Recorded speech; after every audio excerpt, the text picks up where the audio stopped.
اے محبوب جس دن کتاب سامنے رکھی جائے گی آپ دیکھیں گے مجرموں کو خوف کھاتے ہوں گے، اپنی کتاب کو دیکھ کر، اپنے نامہ اعمال کو دیکھ کر کے خوف کھائیں گے، تھرائیں گے، کانپیں گے. مشفقین مما فی، جو کچھ اس نامہ اعمال میں لکھا ہوگا اس کو دیکھ کر کے خوف کھاتے ہوں گے. وَيَقُولُونَ، ارے حبیب وہ کہتے ہوں گے، مجرم کہتے ہوں گے، گناہگار کہتے ہوں گے، یا ویلتنا ما لهذا الكتاب، ہے ہلاکت کیا ہے اس کتاب کا عالم، لا یغادر صغیرۃ ولا کبیرۃ الا احصاها، نہ کوئی چھوٹا چھوڑا ہے گناہ، نہ کوئی بڑا چھوڑا ہے، سبھی لکھ ڈالا ہے. ووجدوا ما عملوا حاضرا، اور جو کچھ کیا ہوگا، جو کچھ کہا ہوگا، جو کچھ کیا ہوگا، سب نامہ اعمال میں سب اپنے سامنے پائیں گے. میں نے کہا جو کچھ کہا ہوگا اور جو کچھ کیا ہوگا، اور یہ میں بخاری کی حدیث کی روشنی میں بول رہا ہوں اور پارہ نمبر 17 کی آیت کریمہ کی روشنی میں بول رہا ہوں. وَنَضَعُ الْمَوَازِينَ الْقِسْطَ لِيَوْمِ الْقِيَامَةِ فَلَا تُظْلَمُ نَفْسٌ شَيْئًا وَإِنْ كَانَ مِثْقَالَ حَبَّةٍ مِّنْ خَرْدَلٍ أَتَيْنَا بِهَا وَكَفَىٰ بِنَا حَاسِبِينَ. قیامت کے دن ہم ایک ترازو رکھیں گے، ایک انصاف کی ترازو رکھیں گے جس میں اعمال اور اقوال کو وزن کیا جائے گا. امام بخاری نے جو آخری چیپٹر صحیح بخاری کا رکھا ہے وہ قرآن پارہ نمبر 17 کی اسی آیت کریمہ کے تحت رکھا ہے، وَنَضَعُ الْمَوَازِينَ الْقِسْطَ. اور امام بخاری نے معتزلہ کا رد کیا ہے جو یہ کہتے ہیں کہ اعمال کا وزن نہیں کیا جائے گا، اقوال کا وزن نہیں کیا جائے گا. وزن تو ان چیزوں کا کیا جاتا ہے جو محسوس ہوتی ہیں، اعمال و اقوال محسوس ہونے والی چیزیں تھوڑی ہیں. تو امام بخاری نے صاف فرما دیا ہے کہ جناب ان اعمال بنی آدم و اقوالہم توزن، بنی آدم کے اعمال بھی، بنی آدم کے اقوال بھی قیامت کے دن ترازو میں رکھے جائیں گے، بے شک رکھے جائیں گے. اور صرف اعمال ہی نہیں، اقوال بھی رکھے جائیں گے، سب تولا جائے گا. تو وہ لوگ اتنے بے خوف نہ ہو جو صحابہ اور اہل بیت اطہار کے لیے جنہوں نے ان کے خلاف، ان کے بغض، عداوت اور نفرت میں کام کیے یا اپنی زبانیں چلائیں، وہ ہر کسی یہ نہ سمجھے کہ قیامت کے دن ان کے اعمال و اقوال ترازو میں نہیں رکھے جائیں گے. خدا کی قسم ان کے اعمال و اقوال ترازو میں رکھے جائیں گے. آپ کا ہر قول، آپ کا ہر عمل ترازو میں رکھا جائے گا. اپنی زبان کھولنے سے پہلے، اپنے ارکان سے کوئی کام کرنے سے پہلے، اپنے اعضاء اور جوارے سے کام لینے سے پہلے یہ سوچ لینا کہ کل قیامت کے دن آپ کا قول بھی، آپ کا فعل بھی ترازو میں آپ کے سامنے رکھا ہوگا اور وہ تولا جائے گا اور چھوڑا نہیں جائے گا، وزن کیا جائے گا. تو یہ بالکل واضح ہے، بالکل واضح. اور صرف اتنا ہی نہیں بلکہ قرآن فرماتا ہے وَقُلْ اعْمَلُوا فَسَيَرَى اللَّهُ عَمَلَكُمْ وَرَسُولُهُ وَالْمُؤْمِنُونَ. اے محبوب آپ فرما دیجئے اعملوا، عمل کرو، فَسَيَرَى اللَّهُ عَمَلَكُمْ وَرَسُولُهُ وَالْمُؤْمِنُونَ. تمہارا عمل اللہ بھی دیکھ رہا ہے، رسول اللہ بھی ملاحظہ فرما رہے ہیں اور مومنین بھی دیکھ رہے ہیں. مومنین بھی دیکھ رہے ہیں. کیا کوئی واقعہ ہے ایسا کہ جو پیش کیا جا سکتا ہے؟ ہاں ہے. امیر المؤمنین سیدنا عمر فاروق اعظم رضی اللہ تعالی عنہ ارضاہ عنا، جن کی خلافت پر مختصر گفتگو کر کے میں آگے بڑھ جاؤں گا، اسی واقعے سے ان کو شروع کر دیتا ہوں. امیر المؤمنین سیدنا عمر فاروق اعظم رضی اللہ تعالی عنہ امیر المؤمنین سیدنا ابو بکر صدیق اکبر رضی اللہ تعالی عنہ کے بعد خلیفہ منتخب ہوئے. اور یاد رکھنا شیعوں کا کہنا ہے کہ عمر کو خلیفہ ابو بکر نے بنایا تھا، مسلمانوں نے نہیں. یعنی وہ یہ کہنا چاہتے ہیں کہ چلو مان لیا ابو بکر کی خلافت اجماعی تھی، تمام مسلمانوں کا اجماع ہو گیا تھا، تمام لوگ جمع ہو گئے تھے. حالانکہ وہ شروع میں یہ کہہ رہے تھے کہ علی اور عباس نہیں تھے، علی، عباس اور زبیر نہیں تھے. اور علی عباس اور زبیر نے بیعت نہیں کی تھی، یہاں تک کہ وہ یہ بھی کہہ رہے تھے کہ سعد بن ابی وقاص نے آخری عمر تک ابو بکر کی بیعت نہیں کی. یہ غلط ہے. انہوں نے بھی بیعت کی، حضرت زبیر نے بھی بیعت کی، حضرت علی نے بھی بیعت کی، سب نے بیعت کی، کوئی بیعت سے نہیں رکا تھا. سیدنا ابو بکر صدیق اکبر کی خلافت پر تمام امت، تمام صحابہ کا اجماع ہے، سب نے اس خلافت کو مانا تھا. پھر کہتے ہیں کہ اچھا پھر اس روایت کا کیا ہوگا جس میں یہ ہے کہ سیدۃ النساء فاطمۃ الزہرا فلذۃ کبد خیر الانبیاء، جگر گوشہ رسول سیدۃ النساء فاطمۃ الزہرا رضی اللہ تعالی عنہا سیدۃ نساء اہل الجنہ، تمام جنتی عورتوں کی سردار. روایت میں آتا ہے کہ حضرت علی نے ان کے وصال کے بعد بیعت کی تھی. میں یہاں پر اس کو واضح کر دوں کہ بیعت تو حضرت علی نے فوراً ہی کر لی تھی. جب سب نے بیعت کر لی تھی تو حضرت علی نے بھی بیعت کر لی تھی، حضرت زبیر نے بھی بیعت کر لی تھی، سب نے بیعت کر لی تھی. بیعت کرنے سے کوئی نہیں رہ گیا تھا. میں نے کل بھی آپ کو بتایا تھا کہ انہوں نے تاخیر کی وجہ یہ بتائی تھی کہ اے کاش ہم بھی اس فہرست میں سر فہرست شامل ہوتے کہ جس میں مشورہ یہ تھا کہ ابو بکر کو خلیفہ بنائیں.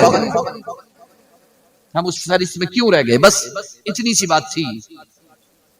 جب کر لی تھی تو پھر اس روایت کا کیا ہوگا جو یہ کہتی ہے کہ حضرت فاطمہ کے انتقال کے بعد حضرت علی نے بیعت کی حضرت ابو بکر کی؟ تو یاد رکھیے گا اس کا جواب اہل سنت والجماعت نے یہ دیا ہے کہ وہ بیعت نہیں تھی، وہ تجدید بیعت تھی. بیعت تو کر چکے تھے، مگر چونکہ جب سیدہ فاطمہ زہرا رضی اللہ تعالی عنہا نے نبی اکرم صلی اللہ علیہ وسلم کے وصال مبارک کے بعد امیر المؤمنین سیدنا ابو بکر صدیق اکبر رضی اللہ تعالی عنہ سے یہ مطالبہ کیا تھا کہ رسول اللہ صلی اللہ علیہ وسلم نے اپنے پیچھے اپنے بعد جو باغ چھوڑا ہے جسے باغ فدق کہتے ہیں، تو باغ فدق جو چھوڑا ہے وہ آپ مجھے دے دیں. یہ مطالبہ کیا تھا سیدۃ النساء فاطمۃ الزہرا رضی اللہ تعالی عنہا نے. جب یہ مطالبہ سیدنا ابو بکر صدیق اکبر رضی اللہ تعالی عنہ کے پاس پہنچا تو سیدنا امیر المؤمنین ابو بکر صدیق اکبر رضی اللہ تعالی عنہ نے سیدہ سے عرض کیا. میں لفظ عرض کہہ رہا ہوں وہاں پر کیونکہ انہوں نے جس ناز اور جس انداز میں کہا تھا وہ الگ ہی تھا. جس ناز اور انداز میں کہا تھا جگر گوشہ رسول سے بولا. انہوں نے کہا تھا سیدہ میرا مال چاہیے سب لے لیجئے، میرا جو اثاثہ چاہیے سب لے لیجئے، ابو بکر کا سارا مال قربان، آپ کے والد جناب رسول اللہ پر بھی قربان، آپ پر بھی قربان. ابو بکر نہ کل پیچھے تھا، ابو بکر نہ آج پیچھے. ابو بکر کے مال راہ خدا میں دینے کی تعریف تو اللہ نے بھی کی ہے. کون سے پارے میں؟ پارہ نمبر 30 سورۃ اللیل.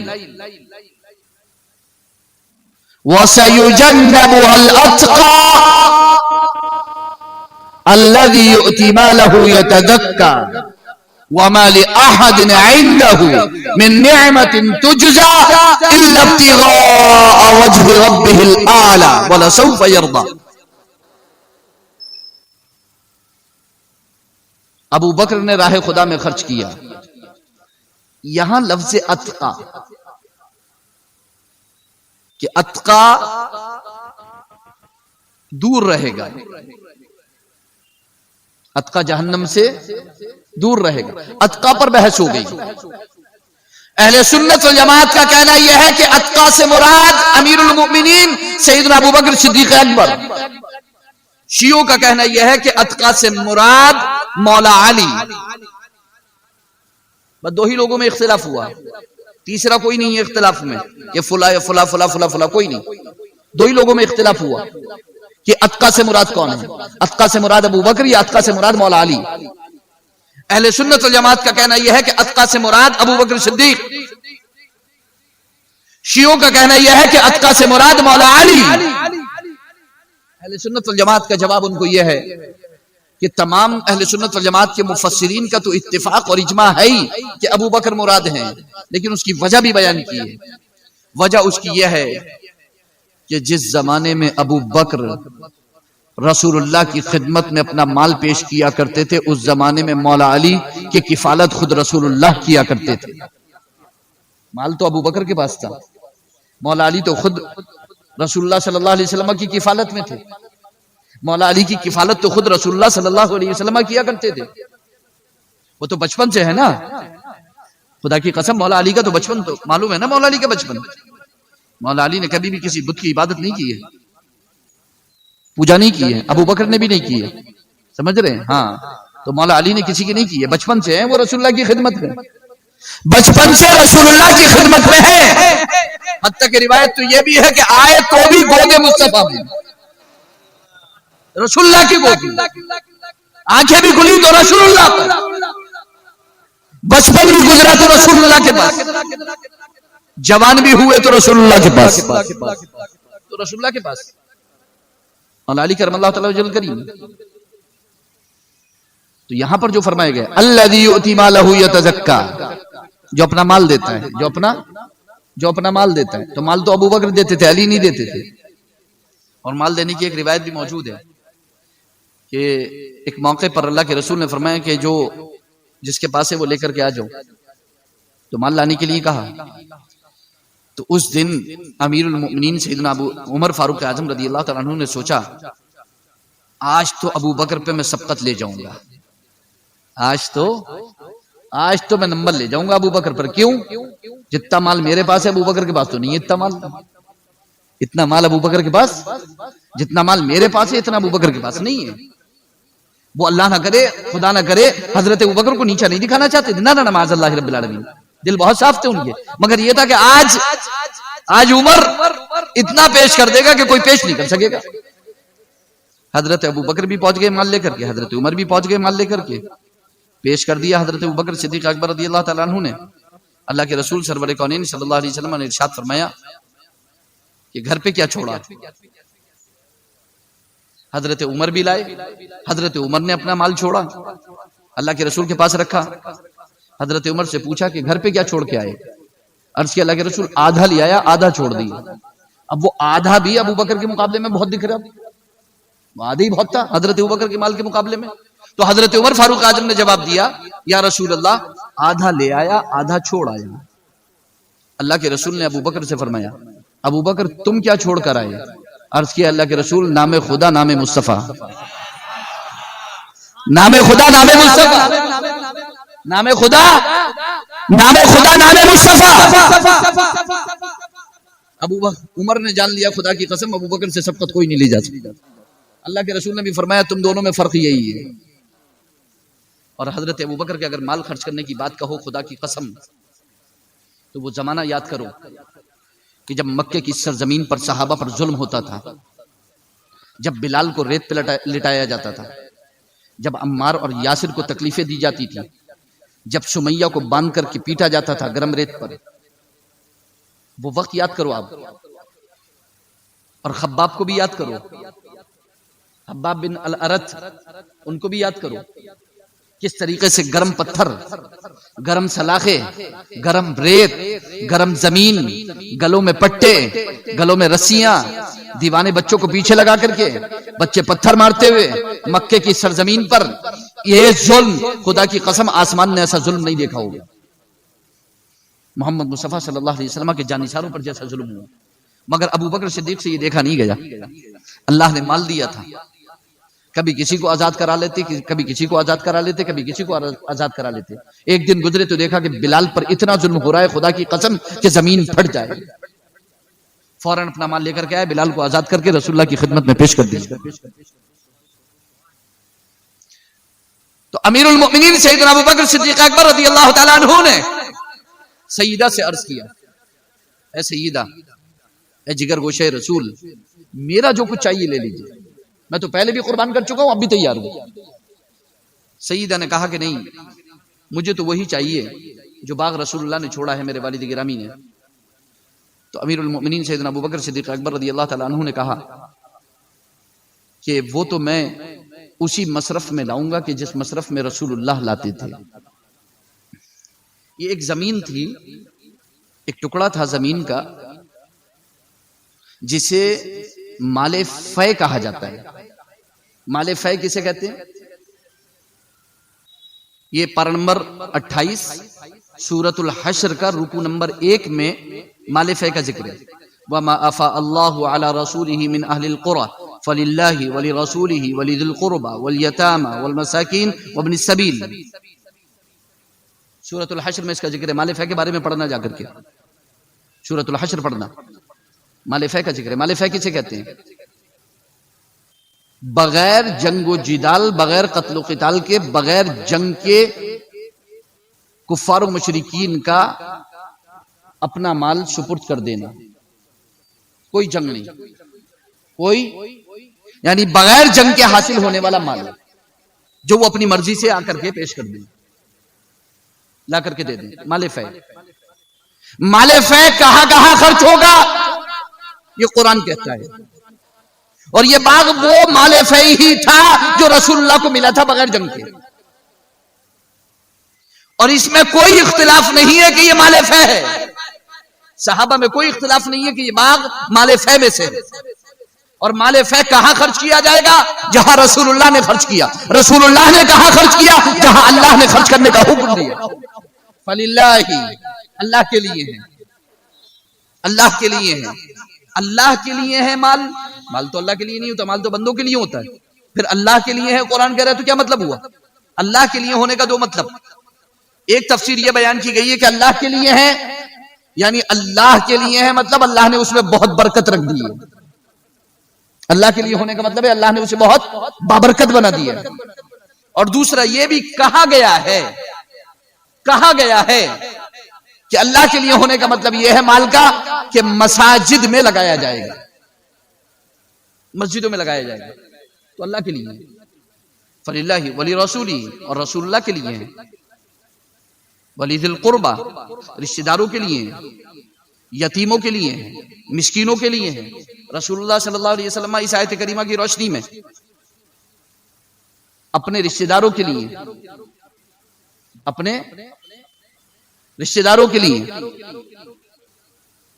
اور رسول اللہ صلی اللہ علیہ وسلم سفرا کے لیے، جو سفیر آتے تھے باہر سے ان کے لیے، جو مہمان ہوتے تھے ان کے لیے، اور اللہ کے رسول سرور کونین صلی اللہ علیہ وسلم کی جو ایک درسگاہ تھی، چھوٹی تھی، ایک مدرسہ تھا جسے صفہ کہتے ہیں، ایک چبوترا تھا، اس میں کم سے کم 70 صحابہ غریب، نادار، فقیر، مسکین وہ وہاں پر پڑھتے تھے۔ رسول اللہ ان کا خرچ بھی اسی سے چلاتے تھے، اور کچھ بہت مختصر سا اپنی اولاد پر بھی خرچ کرتے تھے۔ اللہ کے رسول بہت مختصر تھا، مگر وہ کفایت نہیں کرتا تھا حضرت فاطمہ وغیرہ کو کسی، تو اللہ کے رسول اس مال کو یعنی باغ فدق جو تھا اس کا جو بھی پیسہ آتا تھا اس کو اتنی جگہ پر خرچ کرتے تھے۔ حضرت ابوبکر صدیق اکبر رضی اللہ تعالیٰ عنہ نے صرف اتنا ارشاد فرمایا کہ جو رسول اللہ نے کیا وہی میں کروں گا، سیدہ آپ اس کا مطالبہ نہ کریں۔ تو بخاری شریف کی حدیث ہے، راویہ ام المؤمنین سیدتنا عائشہ عفیفہ صدیقہ رضی اللہ تعالی عنہا ہیں، راوی کا بیان ہے فغضبت فاطمہ، تو حضرت فاطمہ ناراض ہو گئی، حضرت فاطمہ ناراض ہو گئی۔ اور روایت میں یہ بھی آتا ہے کہ پھر حجرت چھوڑ دیا، پھر بالکل۔ اس کے معنی ان لوگوں نے جو ابو بکر صدیق اکبر کے خلاف ذہنیت رکھتے ہیں، جو محاذ کھڑا کرنا چاہتے ہیں امیر المؤمنین ابو بکر صدیق اکبر رضی اللہ تعالیٰ عنہ کے خلاف، وہ غضبت کا ترجمہ اور حجرت کا ترجمہ یہ کرتے ہیں کہ فاطمہ ابو بکر سے ناراض ہو گئی، ابو بکر نے فاطمہ کو غضبناک کر دیا، ناراض کر دیا، حتیٰ کہ فاطمہ نے ابو بکر سے سب کلام، سلام، تعلق سب ختم کر لیا۔ میں کہوں گا یہ تمہاری دل کی گندگی ہے، یہ تمہارے دل کی گندگی ہے، یہ بغض صحابی ہے، یہ بغض خلیفہ ہے جس کا تم ترجمے میں اظہار کر رہے ہو۔ خدا کی قسم کسی حدیث میں نہیں ہے کہ جس میں سیدہ نے کہا ہو کہ پھر میں ناراض ہو گئی۔ یہ تو راوی کو جو لگا وہ اس نے اپنا اوپینین دیا، اپنی رائے رکھی کہ وہ ناراض ہو گئی۔ سیدہ نے نہیں کہا کہ میں ناراض ہو گئی، علی نے نہیں کہا کہ سیدہ ناراض ہو گئی، حسن و حسین نے نہیں کہا کہ سیدہ ناراض ہو گئی، ابو بکر نے غضبناک کر دیا۔ انہوں نے غضبناک ہونے کا الزام کیوں لگایا کہ ابو بکر نے غضبناک کر دیا؟ کیونکہ ایک حدیث ہے سیدہ کی فضیلت میں کہ جو سیدہ کو غضبناک کرے گا وہ رسول اللہ کو غضبناک کرے گا، وہ اللہ کو غضبناک کرے گا۔ اور ظاہر سی بات ہے جو اللہ کو غضبناک کرے گا تو اس پر تو بہت معاملہ ہو جائے گا۔ تو ہم یہ پہلے جواب دے دیں کہ غضبت اگر مان بھی لیں کہ یہاں پر غضبت فاطمہ رضی اللہ تعالیٰ عنہا کے بارے میں ہے کہ وہ فرماتی ہے کہ وہ ناراض ہو گئی، مان بھی لیں تو رسول اللہ نے جس حدیث میں فرمایا فمن ابغضھا، اس میں یہ فرمایا جو ناراض کرے، یہ نہیں فرمایا کہ جس سے فاطمہ ناراض ہو، جو فاطمہ کو ناراض کرے۔ ابو بکر نے ناراض نہیں کیا۔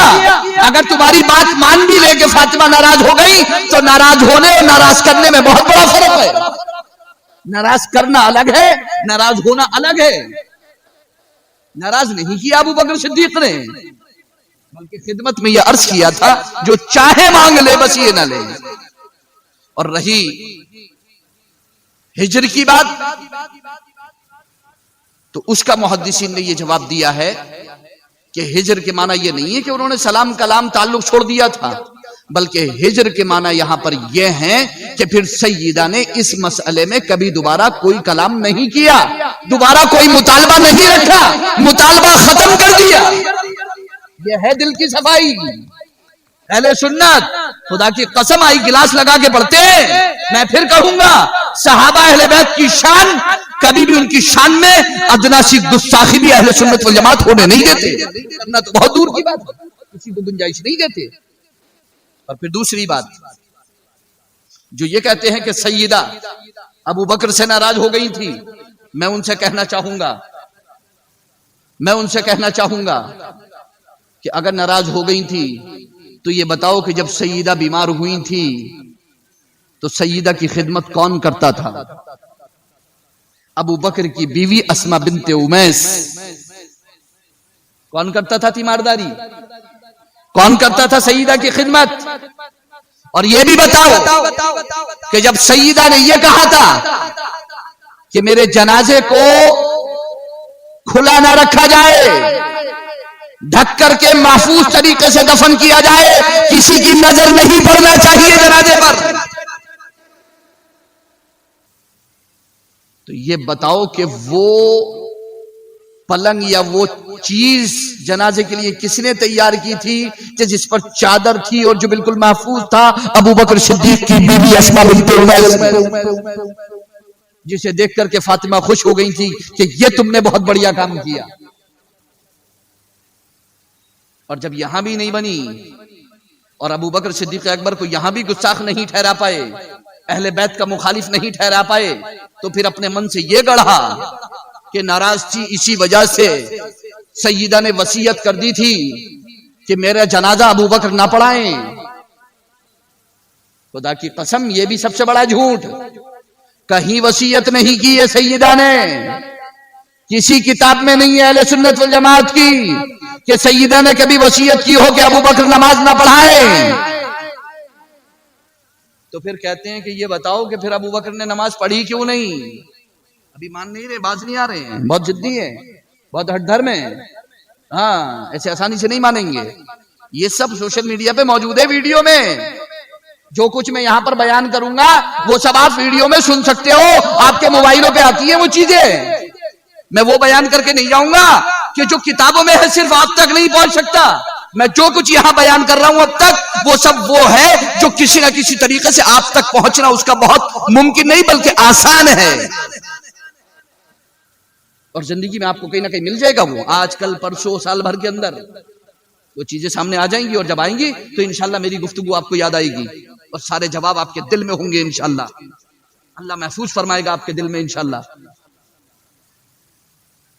کیا دیا کہ پھر نماز کیوں نہیں پڑھی؟ تو میں پہلا تو جواب یہ دوں گا کہ طبقات ابن سعد میں لکھا ہوا ہے کہ سیدہ کی نماز جنازہ امیر المؤمنین سیدنا ابو بکر صدیق اکبر رضی اللہ تعالی عنہ نے پڑھائی. اور اگر ہم چلو مان بھی لیں کہ ابو بکر صدیق اکبر نے نہیں پڑھائی, مولا علی نے پڑھائی, تب بھی اس میں ابو بکر کی کوئی شان نہیں گھٹتی. کیونکہ ایک روایت یہ بھی ہے کہ سیدہ کی نماز جنازہ پڑھنے والے لوگ 7 تھے اور رات میں جنازہ دفن کیا گیا تھا. اور جب یہ کہا جاتا ہے کہ پھر کیوں نہیں آئے جنازہ پڑھنے, تو اس کا جواب یہ دیا گیا ہے کہ ادھر ابو بکر منتظر تھے کہ علی بلائیں گے, ادھر علی منتظر تھے کہ ابو بکر آئیں گے. دونوں انتظار میں رہ گئے. کوئی حرج نہیں ہے, کوئی حرج نہیں ہے, دونوں انتظار میں ہی تھے. ابو بکر منتظر تھے کہ علی بلائیں گے, علی منتظر تھے کہ ابو بکر آئیں گے. جب علی نے بلایا نہیں تو ابو بکر نے سوچا کہ ہو سکتا ہے کوئی مصلحت ہو علی کی. جب نہیں بلایا تو کوئی دل پہ کوئی بوجھ نہیں ابو بکر کے. علی جیسے چاہیں کریں, کیونکہ وہ علی سے محبت اتنی کرتے تھے, وہ سیدہ سے محبت اتنی کرتے تھے.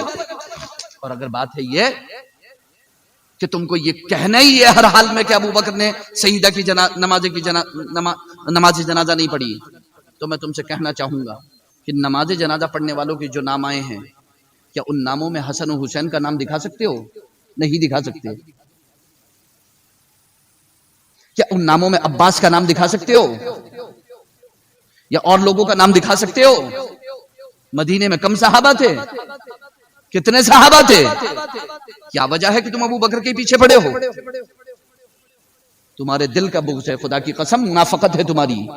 تم چاہتے یہ ہو کہ کسی بھی طرح ابو بکر صدیق کو نقصان پہنچایا جائے اور اہل بیت کا دشمن دکھایا جائے. اور اللہ جانتا ہے کہ صحابہ اہل بیت بعضهم اولیاء بعض, وہ سب ایک دوسرے کے دوست تھے, وہ سب ایک دوسرے کے دوست. قرآن نے کہا ہے, قرآن فرماتا ہے پارہ نمبر 10 میں والمؤمنون والمؤمنات بعضهم اولیاء بعض, مومن مرد اور مومن عورتیں سب ایک دوسرے کے ولی ہیں, دوست ہیں, مددگار ہیں.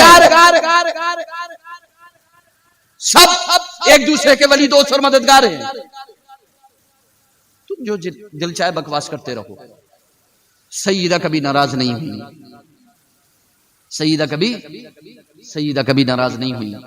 حتیٰ کہ مولا علی کرم اللہ تعالی وجہ الکریم, روایت ہے کہ جب سیدہ بہت زیادہ بیمار ہوئیں تو امیر المؤمنین سیدنا ابو بکر صدیق اکبر رضی اللہ تعالی عنہ سیدہ کو دیکھنے کے لیے تشریف لے گئے.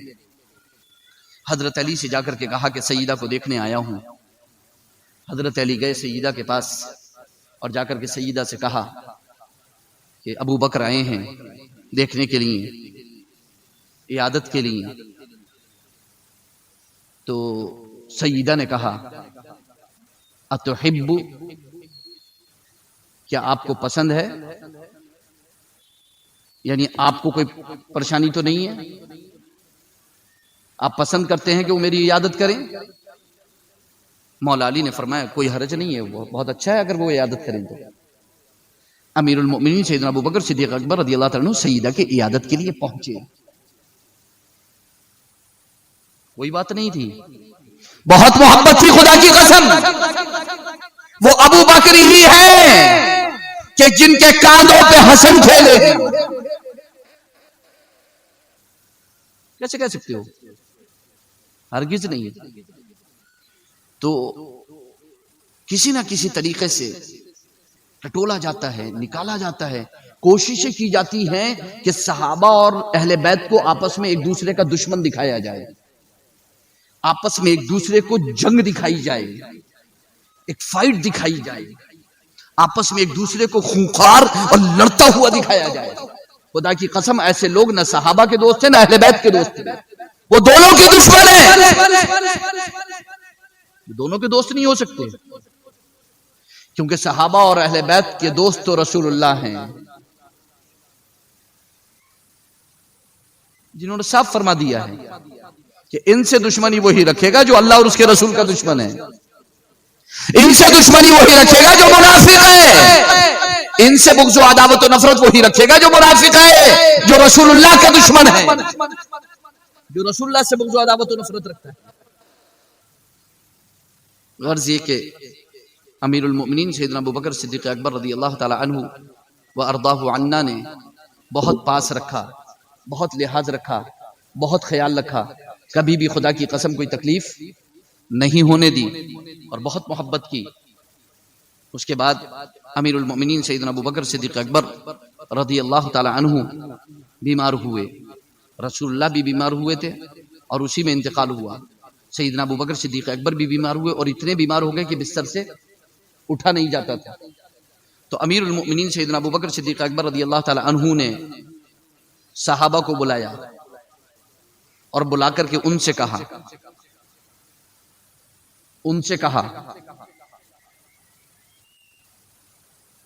امیروا علیکم من تحبون، اپنا امیر چن لو جسے تم پسند کرو۔ جسے ابوبکر صدیق اکبر نے کیا فرمایا؟ جسے تم پسند کرتے ہو اسے اپنا امیر بنا لو، جاؤ جا کر کے اتفاق کر کے پھر میرے پاس آئے۔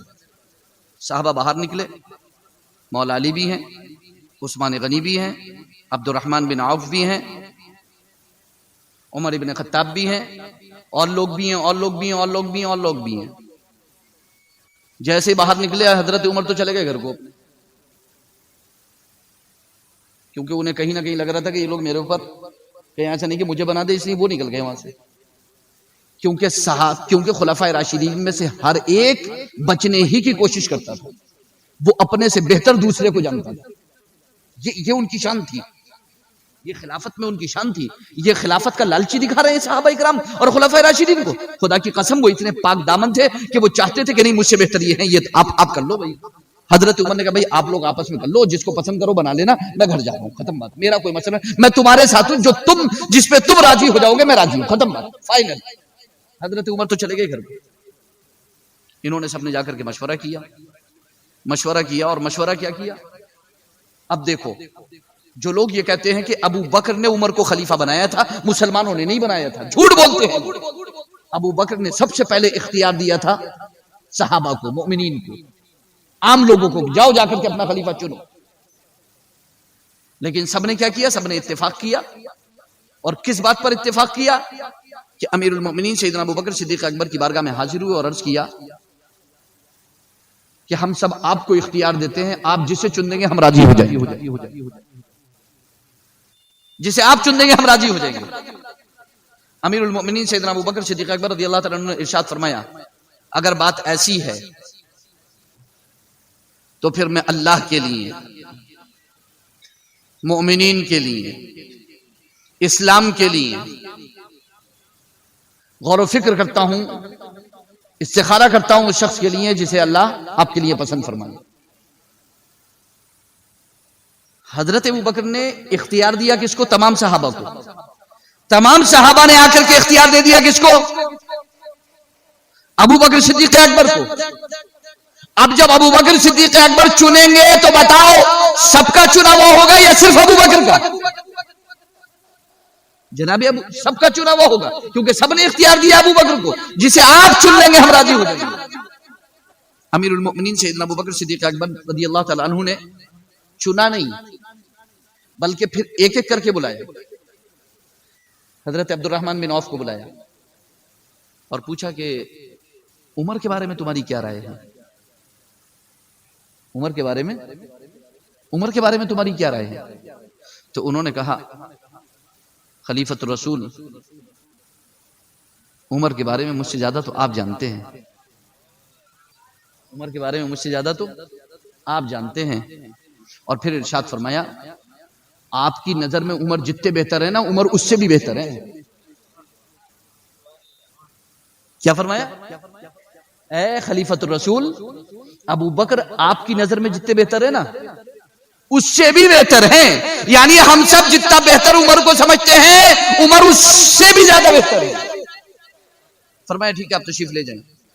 سیدنا عثمان غنی کو بلایا، حضرت عثمان غنی سے کہا اے عثمان تم کیا کہتے ہو عمر کے بارے میں، تمہارا کیا خیال ہے، تمہارا کیا نظریہ عمر کے بارے میں؟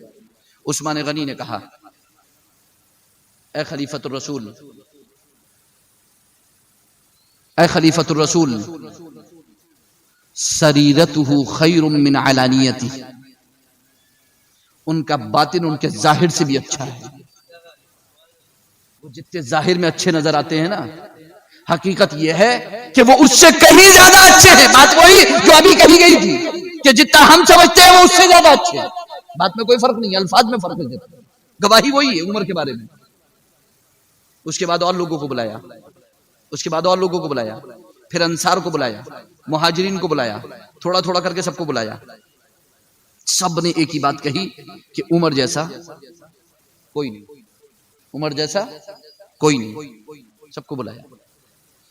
پھر اس کے بعد اچانک ایک شخص آتا ہے، حضرت ابوبکر صدیق اکبر رضی اللہ تعالیٰ عنہ نے فیصلہ فرما لیا، اور حضرت عثمان غنی رضی اللہ تعالیٰ عنہ سے ارشاد فرمایا اے عثمان، اے عثمان لکھو۔ خلافت نامہ کون لکھ رہا ہے؟ عثمان غنی۔ کون لکھوا رہا ہے؟ ابوبکر صدیق اکبر۔ عثمان غنی لکھ رہے ہیں، لکھو یہ وہ عہد ہے جس پر عہد کیا ہے ابو بکر نے۔ حضرت عمر کا خلافت نامہ لکھا جا رہا ہے، اور جب یہ الفاظ آئے استخلفت علیکم،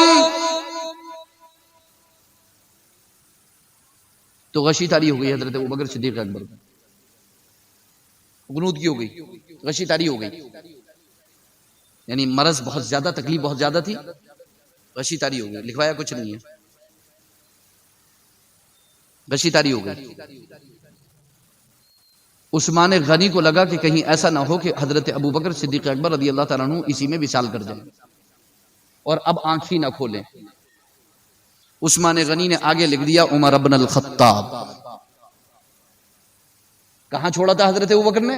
میں تم پر خلیفہ بناتا ہوں، کسے یہ نہیں لکھا تھا ابھی؟ آنکھیں بند ہو گئی، غشی ہو گئی۔ حضرت عثمان نے بڑھا دیا عمر ابن الخطاب، عمر ابن خطاب کو خلیفہ بناتا ہوں۔ حضرت عثمان غنی کا لکھنا تھا کہ لکھ کے فارغ ہوئے تھے کہ حضرت ابوبکر کی آنکھیں کھل گئی۔ فرمایا عثمان پڑھ کے سناؤ کیا لکھا ہے۔ عثمان غنی نے پڑھ کے سنایا عمر ابن الخطاب۔ ابوبکر نے فرمایا اللہ اکبر، اللہ اکبر، اللہ اکبر، اللہ اکبر۔ خوش ہو گئے حضرت ابوبکر صدیق اکبر رضی اللہ تعالیٰ عنہ وارضاہ عنہ۔ پھر پورا لکھوایا، پھر اس کے بعد پڑھوا کر کے سنوایا۔ ایک شخص دوڑے دوڑے آئے اور آ کر کے کہا اے ابوبکر اللہ سے ڈرو، کل قیامت میں کیا جواب دو گے جب اللہ تم سے پوچھے گا کہ تم نے ایسے غلیظ اور شدید غلظت والے، جو بہت شدت ہے، جو بہت کڑک ہیں، بہت سخت مزاج ہیں، ایسے شخص، ایسے سخت مزاج انسان کو آپ نے ہمارے اوپر خلیفہ بنا دیا، کل اللہ کے سامنے قیامت میں کیا جواب دو گے؟ اگر عمر نے شدت اختیار کی تو عمر کی شدت جانتے ہو، سختی جانتے ہو، رسول اللہ کے زمانے میں بھی، اپنے زمانے میں بھی۔ حضرت ابوبکر صدیق اکبر لیٹے ہوئے تھے، فرمایا اجلسونی، اجلسونی، مجھے اٹھا کے بٹھا لو، مجھے اٹھا کے بٹھا لو۔ اور پھر ارشاد فرمایا اب اللہ تخوفوننی، تو مجھے اللہ سے ڈراتا ہے، تو مجھے اللہ کا خوف دلاتا ہے۔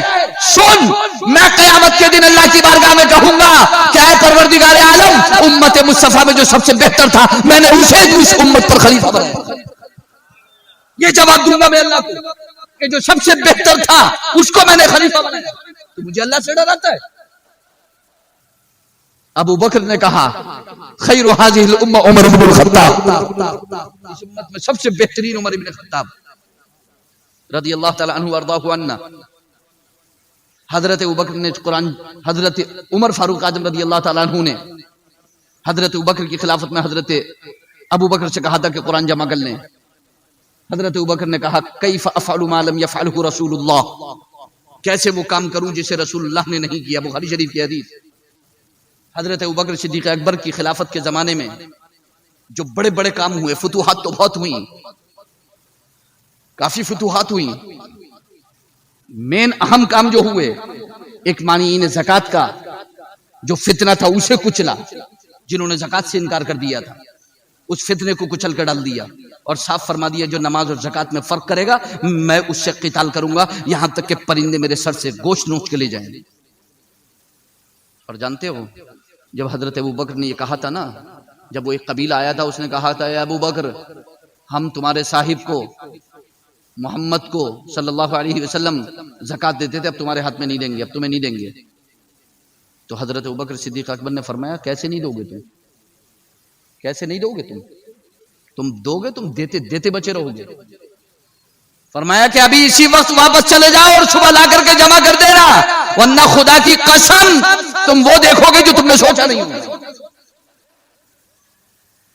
حضرت وہ تو چلا گیا جو آیا تھا منع کرنے کے لیے زکوٰۃ نہیں دیں گے۔ حضرت عمر، حضرت عثمان، عبد الرحمن ابن عوف سب کہہ رہے ہیں، حضرت علی بھی موجود ہیں، سب کہہ رہے ہیں امیر المؤمنین خلیفۃ الرسول، اتنا بڑا جنگجو قبیلہ ہے، رسول اللہ کا انتقال ہوا ہے، نیا نیا مسئلہ ہے، ابھی حضور کا انتقال ہوا ہے، اگر آپ ایسے منع کر دیں گے تو وہ جنگجو قبیلہ ہے، ہمارا ایک فوجی دستہ بھی باہر گیا ہوا ہے، اگر انہوں نے کل ہمارے اوپر چڑھائی کر دی تو ہم کیا کریں گے؟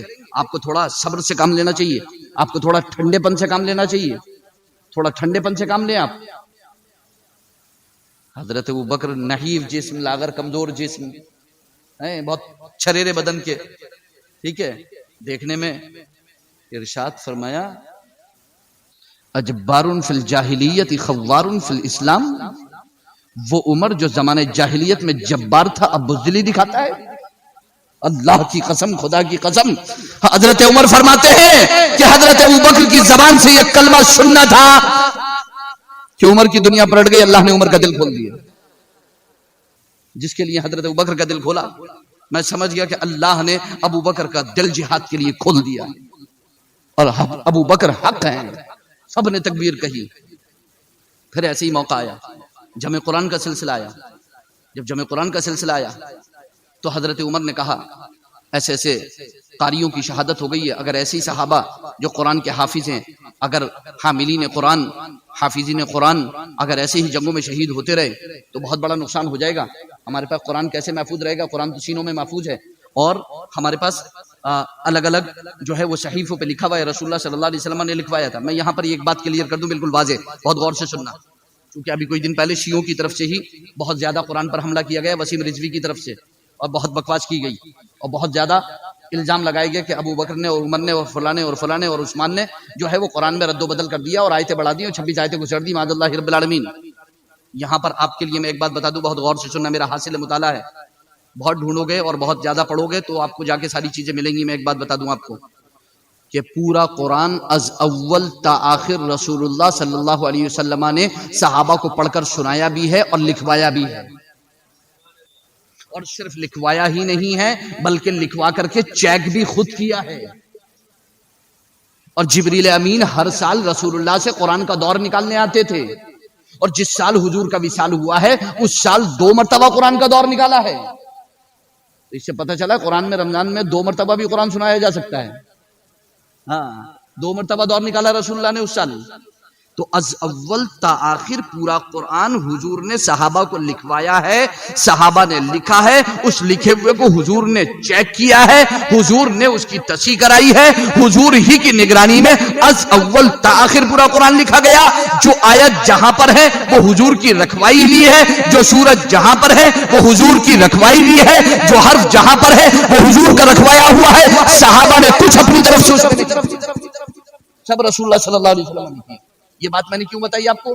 کیونکہ جب یہ کہا جاتا ہے نا کہ ابو بکر نے قرآن جمع کیا، حضرت عثمان نے جمع کیا، تو اس سے یہ ذہن جاتا ہے لوگوں کا کہ شاید اللہ کے رسول بغیر جمع کرے قرآن چھوڑ گئے تھے، یعنی قرآن بکھرا ہوا تھا اور کوئی ترتیب نہیں تھی قرآن کی، جو جہاں سے پڑھتا تھا. نہیں، ایسا نہیں. صحابہ الحمد سے والناس تک ہی پورا قرآن پڑھتے تھے، ترتیب وہی تھی. رسول اللہ کے سامنے نماز تراویح ہوئی ہے مسجد نبوی کے اندر، رسول اللہ کے سامنے صحابہ نے نماز تراویح پڑھائی ہے. ابو بکر صدیق اکبر کے زمانے میں تراویح پڑھائی، پورا قرآن الحمد سے والناس تک وہی پڑھا گیا جو ترتیب تھی. ہاں ضرورت کے لحاظ سے کبھی کچھ حصہ نازل ہوا، کبھی کچھ حصہ نازل ہوا، کبھی کچھ حصہ نازل ہوا، لیکن لکھا ویسے ہی گیا جیسے لوح محفوظ میں تھا. کمپائل جمع ویسے ہی ہوا جیسے لوح محفوظ میں، اسی آرڈر میں تھا جس آرڈر میں لوح محفوظ میں تھا، اسی ترتیب پر تھا جس ترتیب پر لوح محفوظ میں تھا. وہ آرڈر بدلا نہیں ہے، وہ ترتیب بدلی نہیں ہے، وہ ترتیب وہی تھی جو لوح محفوظ میں ترتیب تھی. پھر کیا ہے جمع کرنے کا مطلب؟ ابو بکر نے جمع کیا، حضرت عثمان نے جمع کیا، اور حضرت علی کے بارے میں آتا ہے جب حضرت ابو بکر صدیق اکبر کی بیعت ہو رہی تھی تو حضرت علی کے بارے میں کہا جاتا ہے کہ وہ اس وقت قرآن جمع کر رہے تھے. 3 لوگوں کے بارے میں جمع قرآن کا مسئلہ سامنے آتا ہے.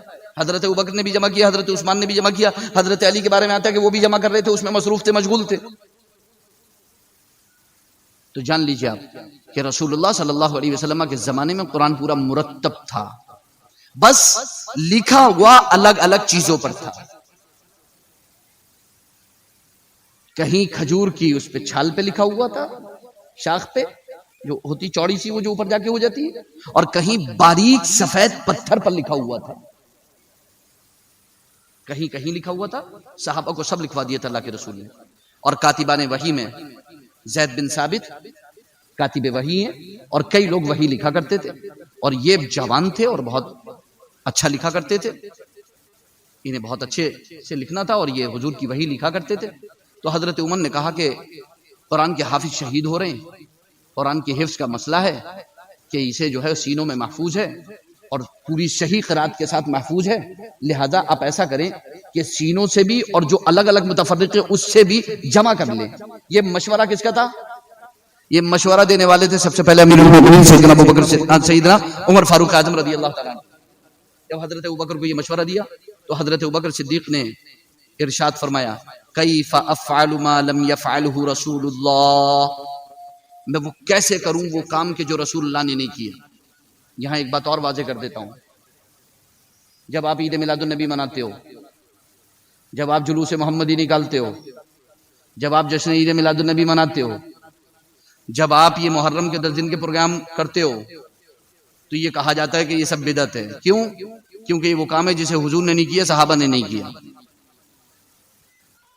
حضور نے کہیں جشن میلاد نہیں منایا، صحابہ نے کبھی جشن میلاد نہیں منایا.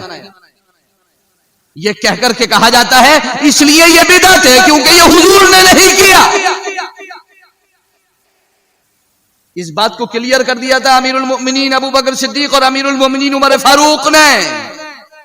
جب حضرت عمر نے کہا کہ جمع کر دیجئے، ابو بکر نے کہا کیف افعل ما لم يفعله رسول اللہ، وہ کام کیسے کروں جسے رسول اللہ نے نہیں کیا.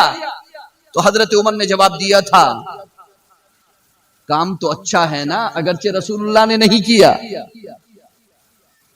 ایک واضح جملہ دے دیا کہ کام کا خیر ہونا ضروری ہے، اچھا ہونا ضروری ہے، رسول اللہ کا ہر اچھے کام کو کرنا ضروری نہیں ہے. ضروری نہیں ہے کہ جو اچھا کام رسول اللہ کریں گے ہم وہی کریں گے. کام کا شریعت کے مطابق قرآن و حدیث کے موافق ہونا ضروری ہے، اچھا ہونا ضروری ہے، اس کی اصل اسلام میں ثابت ہونا ضروری ہے، اسلام کی نظر میں اس کا خیر ہونا ضروری ہے. ایسے ایک نہیں بہت سے کام ہیں جو میں آپ کو گنا سکتا ہوں مگر میرا وہ ٹاپک نہیں ہے. حضرت ابوبکر صدیق اکبر نے جمع کیا، وہ جمع قرآن جمع ہو گیا. پھر حضرت عمر رضی اللہ تعالیٰ عنہ کی خلافت کا زمانہ آیا، حضرت عمر کی خلافت بھی ہو گئی. پھر اس کے بعد حضرت ابوبکر صدیق اکبر کا تو انتقال ہو گیا تھا، بیماری کی وجہ سے وصال ہو گیا تھا، لیکن حضرت ابوبکر صدیق اکبر رضی اللہ تعالیٰ عنہ کو شہید کر دیا گیا. یہ شہادت ہوئی رسول اللہ صلی اللہ علیہ وسلم کے بعد، ایسی شہادت جو مسجد نبوی کے اندر ہوئی. خدا کی قسم دل دہلا دینے والی شہادت ہے امیر المؤمنین عمر فاروق اعظم رضی اللہ تعالیٰ عنہ کی یہ شہادت. آپ اس کو کبھی غور کریں. اور کیوں نہ ہوتی شہادت جب اللہ کے رسول احد پہاڑ پر چل رہے تھے تو احد پہاڑ نے تھوڑی سی حرکت کی. تب اللہ کے رسول نے کیا فرمایا؟ اے احد ٹھہر جا، تجھ پر ایک نبی، ایک صدیق اور 2 شہید ہیں. تجھ پر ایک نبی، ایک صدیق، 2 شہید ہیں. حالانکہ شہید تو خود رسول اللہ صلی اللہ علیہ وسلم بھی ہیں. رسول اللہ صلی اللہ علیہ وسلم کو شہادت سری ہوئی ہے. شہادت سری ہوئی ہے کیونکہ حضور کو زہر دیا گیا تھا، اسی کے اثر سے شہادت ہوئی ہے. حضرت ابوبکر صدیق اکبر رضی اللہ تعالی عنہ کو شہادت سری ملی ہے، شہادت ہوئی ہے حضرت صدیق اکبر رضی اللہ تعالی عنہ کی. غار ثور کے اندر جب رسول اللہ نے آرام کیا تھا، سارے بل بند کر دیے تھے، سارے سوراخ بند کر دیے تھے، ابوبکر نے ایک رہ گیا تھا، کہیں دشمن کی نظر نہ پڑ جائے. ابوبکر نے اپنا پاؤں لگا دیا تھا اور وہاں پر سانپ نے ڈس لیا تھا. یار غار صدیق اکبر نے رسول اللہ کو اٹھانا پسند نہیں کیا تھا، سانپ سے ڈسوانا پسند کر لیا تھا. اور جب رسول اللہ کی نیند کھلی، رسول اللہ نے پوچھا کہ ابوبکر کیا ہوا، کیسا یہ چہرہ متغیر ہے؟ عرض کیا اللہ کے رسول لدغت بأبی انت و امی یا رسول اللہ، اللہ کے رسول میرے ماں باپ آپ پر قربان، مجھے سانپ نے ڈس لیا ہے. رسول اللہ نے لعاب دہن لگا دیا ابوبکر ٹھیک ہے، مگر اثر باقی تھا، اثر باقی تھا، زہر کے کانٹے کا اثر باقی تھا. شہادت سب کو نصیب ہوئی ہے. رسول اللہ کو زہر کا اثر تھا، ابو بکر کو بھی سانپ کے زہر کا اثر تھا، عمر فاروق کی شہادت ہوئی. باقاعدہ زہر میں بجھا ہوا خنجر جناب امیر المؤمنین عمر فاروق رضی اللہ تعالیٰ عنہ کے اندر اتار دیا گیا. تو میں وہ واقعہ آپ کو بتا رہا تھا کہ اللہ، رسول اور مؤمنین آپ کے اعمال کو دیکھتے ہیں. اور کیسے دیکھتے ہیں؟ میں نے کہا تھا اسی سے شروع کر دوں گا میں، حضرت عمر فاروق اعظم کا. کیسے دیکھتے ہیں؟ ایک موقع پر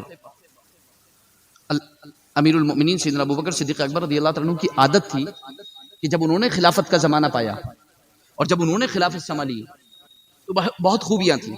حضرت ابوبکر کو تو زمانہ ہی بہت کم ملا، اور کم کیا ملا کہ جیسے ہی خلافت سنبھالی صبح سے جنگیں شروع ہو گئیں، پھر لگی گئے، پھر اس میں پورا زمانہ ہی اسی میں نکل گیا. حضرت عمر فاروق اعظم رضی اللہ عنہ کو ذرا ٹائم ملا مدینے میں کوئی سکون، کیونکہ مدینے کو اور آس پاس کو پرسکون کر گئے تھے حضرت ابوبکر صدیق اکبر رضی اللہ تعالیٰ عنہ. تو یہاں سکون تھا، باقی باہر چل رہی تھی جو بھی جنگیں چل رہی تھی. تو حضرت ابوبکر صدیق، حضرت عمر فاروق اعظم کی شان یہ تھی کہ جب آپ خلیفہ بنے تو آپ رات کو گشت کیا کرتے تھے، رات کو گشت کیا کرتے تھے اور رعایا کی، لوگوں کی دیکھ بھالی کے لیے، ان کے حالات جاننے کے لیے، ان کے معاملات جاننے کے لیے، کس کو کیا ضرورت ہے، کس کو کیا حاجت ہے، کس کو کیا پریشانی ہے، نکلتے تھے رات کو. اور ایسے نکل جاتے تھے اکیلے خود ہی، بس ایک خادم ساتھ میں، ہاتھ میں ہمیشہ عصا رہتا تھا، اور نکل جاتے تھے. رات کے سناٹے میں امیر المؤمنین عمر فاروق اعظم رضی اللہ تعالیٰ عنہ نکل گئے. ایک جگہ پہنچے تو بچے کے رونے کی آواز آئی. جا کر کے پوچھا کیا بات ہے، بچہ کیوں رو رہا ہے؟ باپ موجود نہیں گھر پر. ماں نے جواب دیا بھلا ہو امیر المؤمنین کا، بچے کا نفقہ دیا ہی کب ہے؟ بچوں کا نفقہ جاری کرنے والے امیر المؤمنین عمر فاروق، بیت المال سے. بھلا ہو امیر المؤمنین کا دیا ہی کب ہے؟ جو دیا تھا وہ ختم ہو گیا، وہ تو بڑوں کا تھا، بچے کو تو ملے ہی نہیں. کیا ہو رہا ہے؟ کچھ نہیں. چھپانے کی کوشش کہ انہیں دودھ پلا دو نا، کہ دودھ ہوگا اللہ کے بندے تبھی تو پلایا جائے گا، کھانے کے لیے کچھ نہیں ہے، دودھ کہاں سے بنے گا، کیسے پلایا جائے گا؟ خدا کی قسم یہ سنت امیر المؤمنین عمر فاروق اعظم رضی اللہ تعالیٰ عنہ کا کہ بس حالت جو ہے وہ رو رو کر کے زار کر لی اور فرمایا ابھی ٹھہرو، میں تمہارے لیے کچھ لے کر کے آتا ہوں، میں تمہارے لیے کچھ لے کر کے آتا ہوں، کہیں سے کچھ تلاش کر کے. یہ نہیں بتایا کہ میں امیر المؤمنین ہوں، نہ فرمایا میں ابھی لے کے آتا ہوں. فوراً نکلے، رات میں گئے، بیت المال سے کچھ لیا وہاں سے کچھ اناج لیا، اناج لے کر کے خادم سے کہا کہ اسے میری کمر پہ رکھ دے. خادم نے کہا کہ آپ میری کمر پہ رکھ دے، میں لے کے چلتا ہوں. فرمایا قیامت میں تو میرا بوجھ اٹھائے گا؟ رکھ میری کمر پہ ہی سے، میری کمر پہ رکھ اس کو. خادم نے کمر پہ رکھ دیا. وہ تو کچھ کہہ نہیں سکتے اس کے آگے، پھر عمر کی بارگاہ ہے، ٹھیک ہے، زیادہ کچھ، ٹھیک ہے، زیادہ بولنا نہیں ہے، بس جتنا کہہ دیا اتنا بس فائنل ہے، ٹھیک ہے، ہاں زیادہ بولنا نہیں ہے، ٹھیک ہے. ہاں اس لیے شیطان کو بھی پتا تھا کہ یہاں نہیں جانا ہے، ٹھیک ہے، یہ سننے والا شخص نہیں ہے، ٹھیک ہے، یہاں تو معاملہ ختم ہے، یہ تو میری بھی گردن صاف کر دے گا، ٹھیک ہے. ہاں اگر اسلام اور رسول اللہ کے خلاف کچھ بات ہوئی تو بہت مسئلہ ہے، ٹھیک ہے. حق کے لیے ہمیشہ اپنی کمر پہ رکھوایا، پیدل لے کر کے گئے، وہاں لے جا کر کے رکھا. اس کے بعد آگ جلائی، برتن رکھا اور اس میں سے کچھ پکایا، اور پکاتے رہے اور پکا کر کے گرم گرم نکال کے دیتے رہے. بچے نے کھایا، اوروں نے کھایا، پوری فیملی نے کھایا، پورے گھر نے کھایا. بچہ پرسکون ہو گیا، اسے نیند آ گئی، ماں کو بھی سکون ہو گیا، اطمینان ہو گیا. اور اس نے کہا کہ اے اللہ کے بندے، اللہ تمہارا بھلا کرے، اللہ تمہارا بھلا کرے. تو آپ نے جواب ارشاد فرمایا کہ صبح کو امیر المؤمنین کے پاس جانا اور ان کے دربار میں جا کر امیر المؤمنین کی شکایت کرنا کہ آپ نے بچوں کا نفقہ کیوں نہیں دیا ہے، اور وہاں سے تشریف لے آئے. یہ نہیں بتایا کہ امیر المؤمنین میں خود ہوں. فرمایا کہ صبح بھرے دربار میں جا کر کے شکایت کرنا امیر المؤمنین. وہاں سے واپس تشریف لائے. جب واپس تشریف لائے تو تھک گئے تھے، مطلب تھوڑا آرام کے لیے، سانس لینے کے لیے، تھکنے سے مراد تھوڑا آرام کرنے کے لیے ایک دیوار کے سائے میں تشریف فرما ہوئے بیٹھ گئے.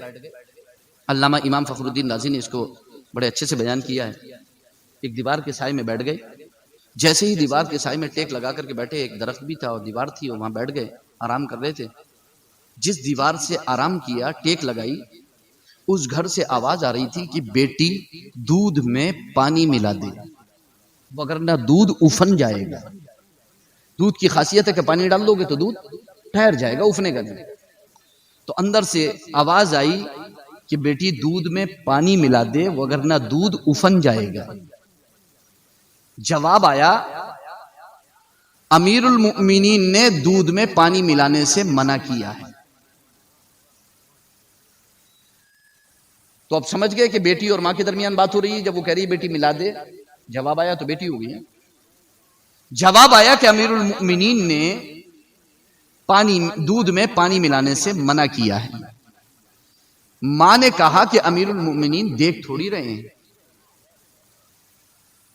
بیٹی نے جواب دیا امیر المؤمنین کا خدا تو دیکھ رہا ہے. بیٹی نے جواب دیا کہ امیر المؤمنین کا خدا تو دیکھ رہا ہے. اور اسی آیت کریمہ کے تحت امام راضی نے اس واقعے کو بیان کیا ہے، وَقُلِ اعْمَلُوا فَسَيَرَ اللَّهُ عَمَلَكُمْ وَرَسُولُهُ وَالْمُؤْمِنُونَ. اے محبوبہ فرما دیجئے کہ تم عمل کرو، تمہارے عمل کو اللہ بھی دیکھ رہا ہے، رسول بھی اور مومنین بھی. مومنین بھی دیکھ رہے، صرف اللہ نہیں دیکھ رہے، مومنین بھی دیکھ رہے. عمر بیٹھے ہوئے دیکھ رہے ہیں، سن رہے ہیں. اللہ اللہ، عمر سن رہے ہیں. قرآن کہہ رہا ہے مومنین بھی دیکھ رہے ہیں، اور وہ مومن عمر بیٹھے ہوئے دیکھ رہے ہیں، سن رہے ہیں. خادم سے فرمایا کہ اس جگہ کو نشان لگا دو، پہچان کر لو اس گھر کی. صبح یہاں واپس آنا ہے، صبح یہاں واپس آنا ہے. صبح امیر المؤمنین سیدنا عمر فاروق اعظم رضی اللہ تعالیٰ عنہ اپنے خادم کے ساتھ اس گھر پر پہنچ گئے. دروازہ کھٹکھٹایا، اندر سے آواز آئی کون؟ جواب دیا عمر. عمر کا آواز سننا تھا کہ سب مسئلہ ختم، پوری رات یاد آ گئی. ٹھیک ہے، رات کا پانی، رات کا دودھ اور پانی سب یاد آ گیا. یہ تھی ان کی ہیبت، یہ تھی عمر فاروق کی ہیبت. دروازہ کھٹکھٹا کر جیسے آواز دی عمر، ماں کو یاد آ گیا کہ رات دودھ میں پانی ملانے کی بات ہو رہی تھی. عمر دیکھ تھوڑی رہے، عمر تو صبح گھر پہ ہے. اگر دیکھ نہیں رہے تھے تو عمر کہاں سے گئے؟ عمر تو صبح گھر پہ کھڑے ہیں دروازے پہ. دروازہ کھولا، امیر المؤمنین ماں لج کے، امیر المؤمنین خیر تو ہے، امیر المؤمنین خیر تو ہے، سب کوئی بات تو نہیں ہے؟ کیا معاملہ ہے؟ اچانک کیسے تشریف لانا ہوا؟ ارشاد فرمایا کہ رات میرا اس گھر سے گزر ہوا تھا. امیر المؤمنین معاف کر دیجئے، امیر المؤمنین معاف. ابھی کچھ کہا نہیں ہے، ابھی کچھ کہا نہیں ہے. امیر المؤمنین معاف کر دیجئے، امیر المؤمنین معاف کر دیجئے، امیر المؤمنین معاف کر دیجئے. امیر المؤمنین نے فرمایا کہ یہ بتاؤ کہ رات کس نے کہا تھا کہ دودھ میں امیر المومنین معاف کر دیجئے، میں نہیں کہا. امیر المومنین نے فرمایا یہ بتاؤ کہ جواب کس نے دیا؟ جس نے جواب دیا تھا اسے بلاؤ. میری بیٹی نے. کہاں ہے تمہاری بیٹی؟ بلاؤ. باہر بلایا. امیر المومنین عمر فاروق اعظم رضی اللہ تعالیٰ عنہ نے بیٹی کو دیکھا، اپنے بیٹے کو ساتھ میں لے کر کے گئے. اپنے بیٹے کو ساتھ میں لے کر کے گئے. ارشاد فرمایا کہ رات میں نے تمہاری بیٹی کی گفتگو سنی ہے. جس ماں کو اور جس بنت حوا کے دل میں یہ ہو کہ خدا دیکھ رہا ہے، اس کی اولاد کتنی نیک ہوگی. اس کی اولاد، خدا کی قسم، جو بنت حوا یہ کہتی ہو رات کے سناٹے میں کہ خدا دیکھ رہا ہے، اس کی اولاد کتنی نیک ہوگی. فرمایا کہ میں نے تمہاری بیٹی کا جواب سنا ہے، مجھے بہت پسند آیا. اس کی پرہیزگاری، اس کی ایمانداری مجھے پسند آئی. میں یہ چاہتا ہوں کہ اپنے بیٹے سے اس کا رشتہ کر دوں. کہا امیر المؤمنین؟ امیر المؤمنین کے بیٹے سے؟ فرمایا ہاں. پوچھ لیجئے آپ اپنی بیٹی سے، اور اپنی بیٹی کو بولیے کہ میرے بیٹے کو ایک نظر دیکھ لے اور کہیے میں رشتہ کرنا چاہتا ہوں. پوچھیے اپنی بیٹی سے کہ وہ راضی ہے کہ نہیں. امیر المومنین کے بیٹے سے کون راضی نہیں ہوگا؟ فرمایا خبردار یہ سوچ کے رشتہ کرا کہ امیر المومنین کے بیٹے سے، عمر کے بیٹے سے، امیر المومنین کے بیٹے سے نہیں. نہ عہدے پہ نظر نہیں رکھنا ہے، نہ عہدے اور منصب پہ نظر نہیں رکھنا ہے، رشتہ کرتے وقت دینداری پہ نظر رکھنا ہے. عہدے اور منصب پہ، دولت پہ، جائیداد پہ نظر نہیں رکھنا ہے. نہیں، عمر کے بیٹے سے. فرمایا عمر کا بیٹا ہے، امیر المومنین کا نہیں. عمر کا بیٹا، عمر آیا ہے اپنے بیٹے کا رشتہ کرنا، امیر المومنین نہیں ہے. انہوں نے اپنی بیٹی کو بلایا. امیر المومنین عمر فاروق اعظم رضی اللہ تعالیٰ عنہ نے رشتہ طے کر دیا. اور میں نے پڑھا ہے، مجھے یاد آتا ہے کہ اسی سے عمر بن عبد العزیز پیدا ہوئے جنہوں نے عدل و انصاف کو قائم کیا. وہیں آگے چل کر کے تو عمر فاروق اعظم رضی اللہ تعالیٰ عنہ جانتے ہیں، ان کی عادت یہ تھی کہ جب رات کو وہ جاتے تو دروازہ کھٹکھٹاتے اور جا کر کے عورتوں سے پوچھتے، خاص طور سے ان عورتوں کے گھر جاتے امیر المؤمنین عمر فاروق اعظم. آپ بھی اپنی عادت بنائیے، آپ اپنی ایک تنظیم بنائیے، آپ اس کا ایک ڈھانچہ بنائیے، آپ اپنی ایک ٹیم بنائیے، اور اپنی ٹیم بنانے کے بعد رات کو، دن میں، جس ٹائم بھی آپ کو فرصت ہو گشت کیجیے. خاص طور سے سماج کی ان عورتوں سے جا کر کے ملیے کہ جن کے شوہر انتقال کر چکے ہیں، یا جن کے شوہر باہر رہتے ہیں، یا جن کا کوئی سہارا نہیں ہے. اپنی ایک ٹیم بنائیے، ان سے جا کر کے ملیے، ان کی ضرورت پوچھیے، ان کی مجبوری پوچھیے، ان کی پریشانی پوچھیے، اور ان کی ہر پریشانی میں ان کے ساتھ کھڑے رہیے. وہ آپ کی بہنیں ہیں، اپنی بہنوں کے جا کر کے حال چال پوچھیے. بہت پریشان لوگ موجود ہیں، خدا کی قسم آپ سوچ بھی نہیں سکتے کیسی کیسی پریشان حال عورتیں موجود ہیں. کوئی سہارا نہیں، کوئی کمانے والا نہیں، کوئی سر پہ سایہ نہیں. عورت کے لیے مرد چاہے وہ 10 سال کا بچہ ہی کیوں نہ ہو، بہت بڑا سہارا ہوتا ہے، بہت بڑا سہارا ہوتا ہے. ایسی صورت میں اپنے گھروں پہ اطمینان سے مت بیٹھیے کہ ہماری بہن بیٹیاں بہت عیش و عشرت میں ہیں، آرام سے ہیں، ہماری بہن بیٹیوں کے پاس الحمدللہ لغدغ ہے. نہیں، ہر مومن عورت آپ کی بہن بیٹی ہے. ہر مومن عورت آپ کی بہن بیٹی ہے. اس کے حال چال پوچھیے جا کر کے، اس کی ضرورت، اس کی پریشانی پوچھیے، اور اگر آپ کام آ سکتے ہیں تو سیدھے کھڑے ہو جائیے کہ بتائیے. اور کیسے پوچھنا کیسے ہے. امیر المؤمنین سیدنا عمر فاروق اعظم دروازے پر تشریف لے جاتے، آواز دیتے. وہ سب پتہ کر کے رکھتے کہ کس گھر میں بیوائیں ہیں، کس گھر میں کن کے مرد جو ہے وہ جنگ پہ اور جہاد پہ گئے ہوئے ہیں اور واپس نہیں آئے، کن کو کیا پریشانی ہے، کون بیوائیں ہیں، کن کے بچے یتیم ہو چکے ہیں، سب معلوم رہتا تھا انہیں. جا کر کے دروازے پہ کھٹکھٹایا اور جا کر کے پوچھتے، کیا آپ کو کوئی حاجت ہے، کوئی ضرورت ہے؟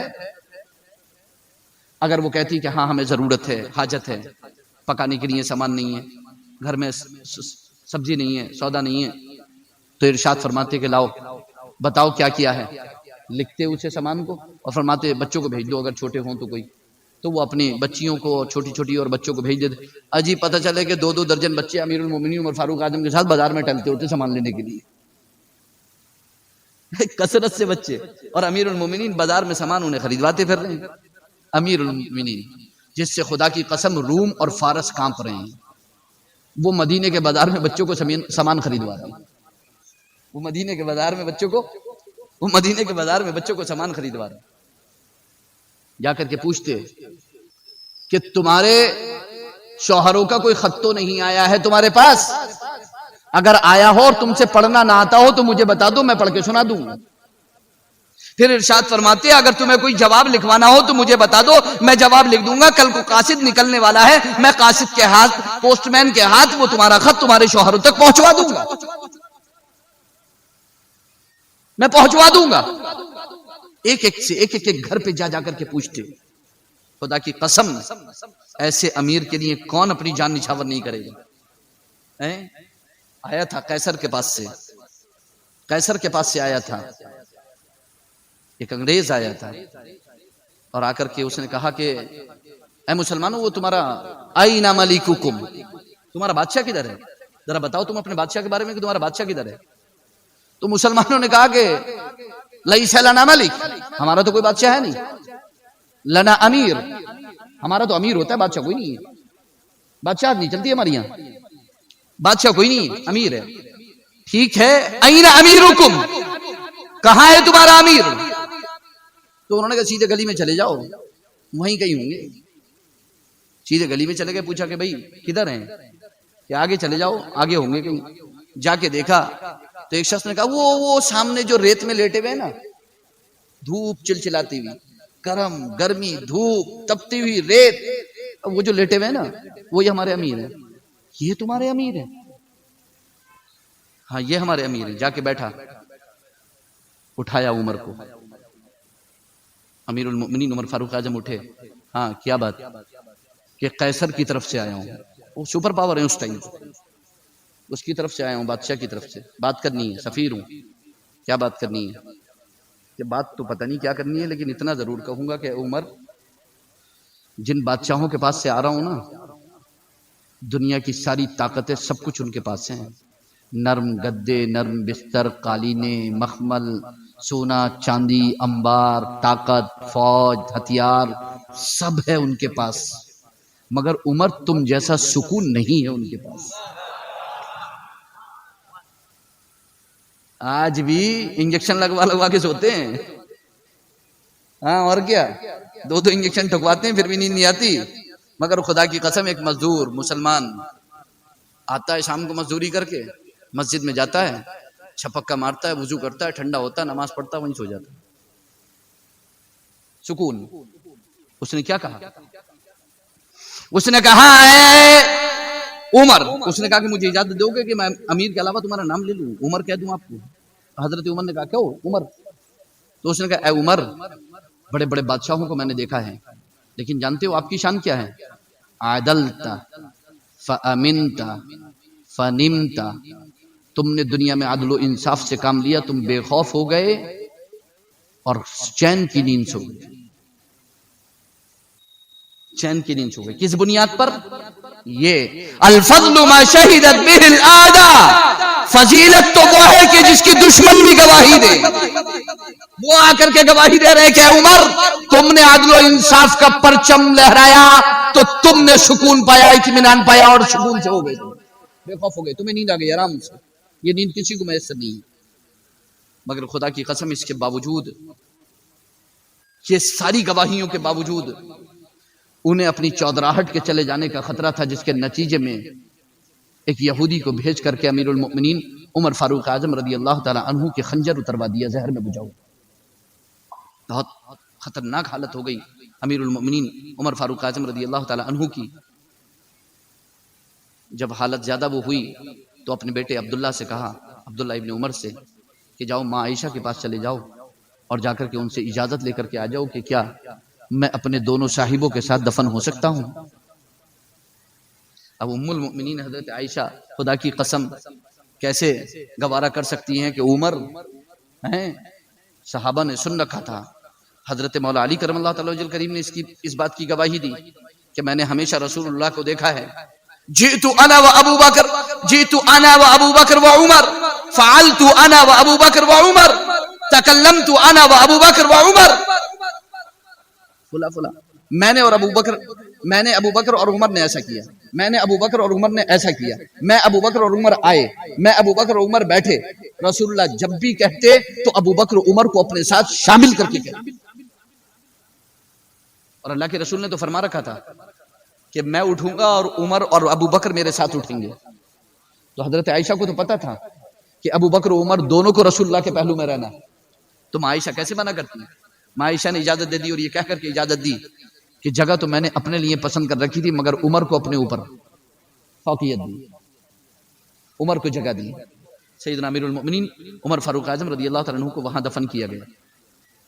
اس کے بعد امیر المؤمنین عمر فاروق اعظم رضی اللہ تعالی عنہ کے بعد خلیفہ کا انتخاب کیا گیا امیر المؤمنین سیدنا عثمان غنی رضی اللہ تعالی عنہ، وہ عثمان کہ جن سے فرشتے بھی حیا کرتے ہیں، جن سے فرشتے بھی حیا کرتے ہیں، وہ عثمان کہ بیعت رضوان کے موقع پر جب اللہ کے رسول نے عثمان کو مکے بھیجا تھا صلح حدیبیہ کے موقع پر، اور اللہ کے رسول نے ان کے پیچھے بیعت لی تھی، جب یہ خبر مشہور ہوئی کہ کفار و مشرکین مکہ نے عثمان کو جو ہے وہ قتل کر دیا ہے، تو اللہ کے رسول نے درخت کے نیچے بیٹھ کر کے صحابہ سے بیعت لی تھی، جسے بیعت رضوان کہتے ہیں۔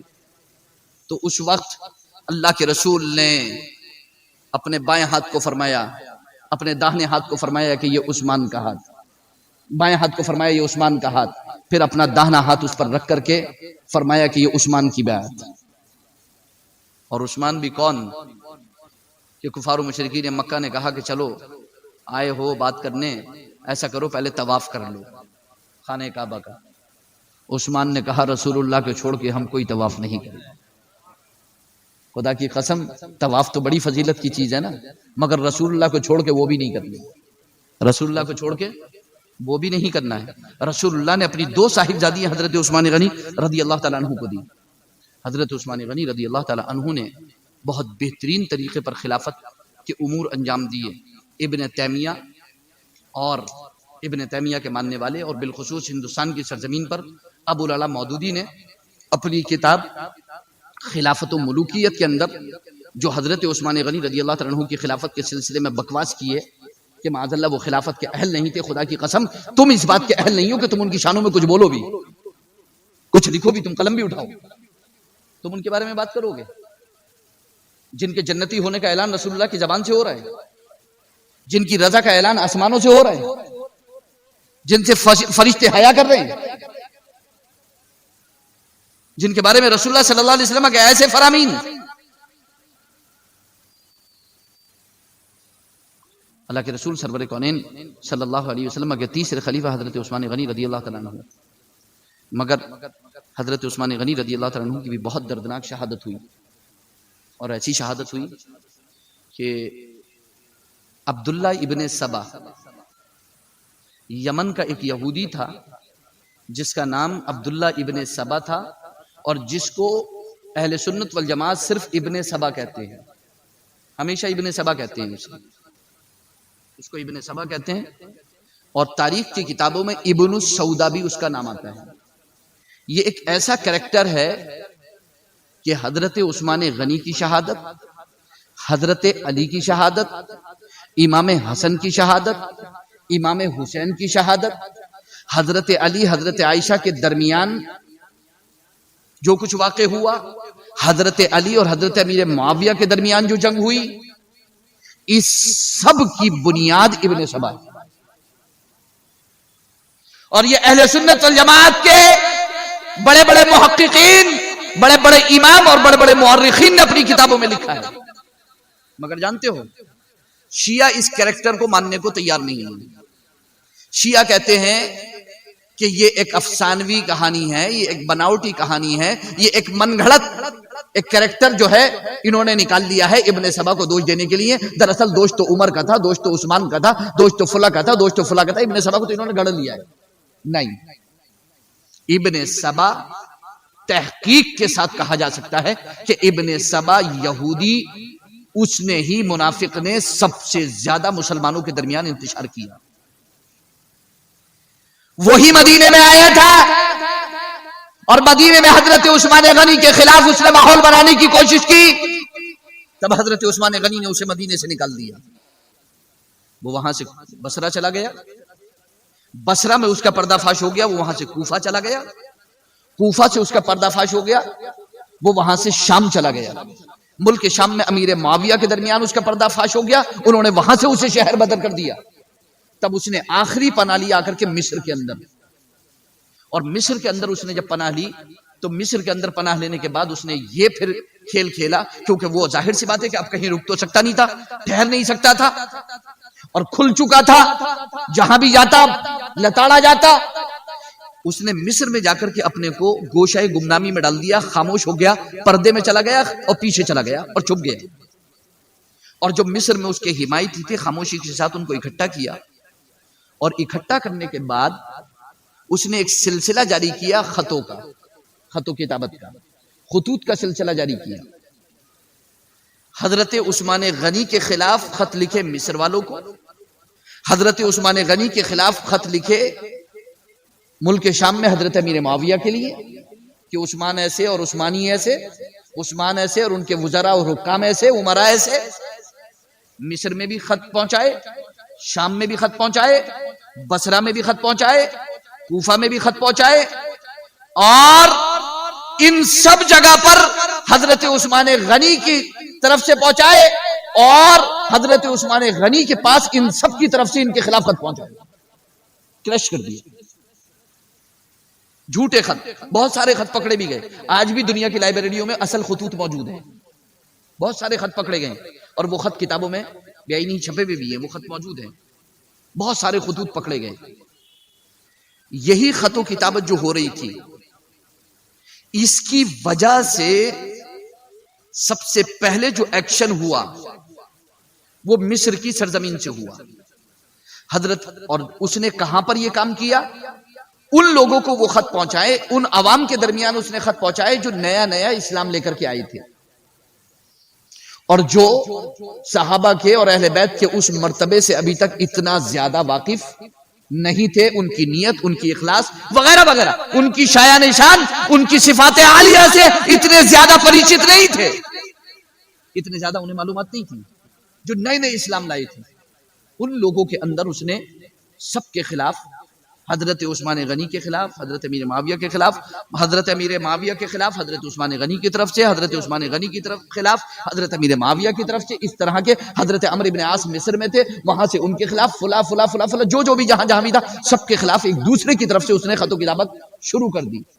نتیجہ یہ ہوا کہ چرچائیں ہونے لگی، اور یہ ہونے لگا کہ عثمان غنی جو ہیں وہ خلافت جو ہے وہ اپنے درمیان میں منصب اپنے، کیا اس نے سازش رچی کہ عثمان اپنے لوگوں کو منصب بانٹ رہے ہیں، اپنے لوگوں کو عہدے بانٹ رہے ہیں، اپنے لوگوں کو مال بانٹ رہے ہیں، اپنے لوگوں کو جائیداد بانٹ رہے ہیں، اپنے لوگوں کو جو ہے وہ بڑے بڑے عہدوں پہ رکھ رہے ہیں، اور اپنے ہی درمیان سب کچھ تقسیم کر رہے ہیں۔ تم تو خامہ خامے پڑے ہوئے ہو بیکار میں، تمہیں تو کچھ ہاتھ ہی نہیں آ رہا۔ عثمان نے تو سب بانٹ لیا اپنے خاندان میں، رشتہ داروں میں۔ خدا کی قسم، عثمان غنی کی بات کرتا ہے وہ منافق، وہ یہودی۔ عثمان غنی کے پاس اتنی دولت تھی کہ سب کو خرید سکتے تھے، وہ بانٹ رہے تھے تو پریشانی کیا تھی؟ میں کہہ رہا ہوں اگر بانٹ رہے تھے تو پہلے یہ تو دیکھتا کہ وہ کیا کر رہے تھے، پہلے تو ان پر سب الزام ہے یہ۔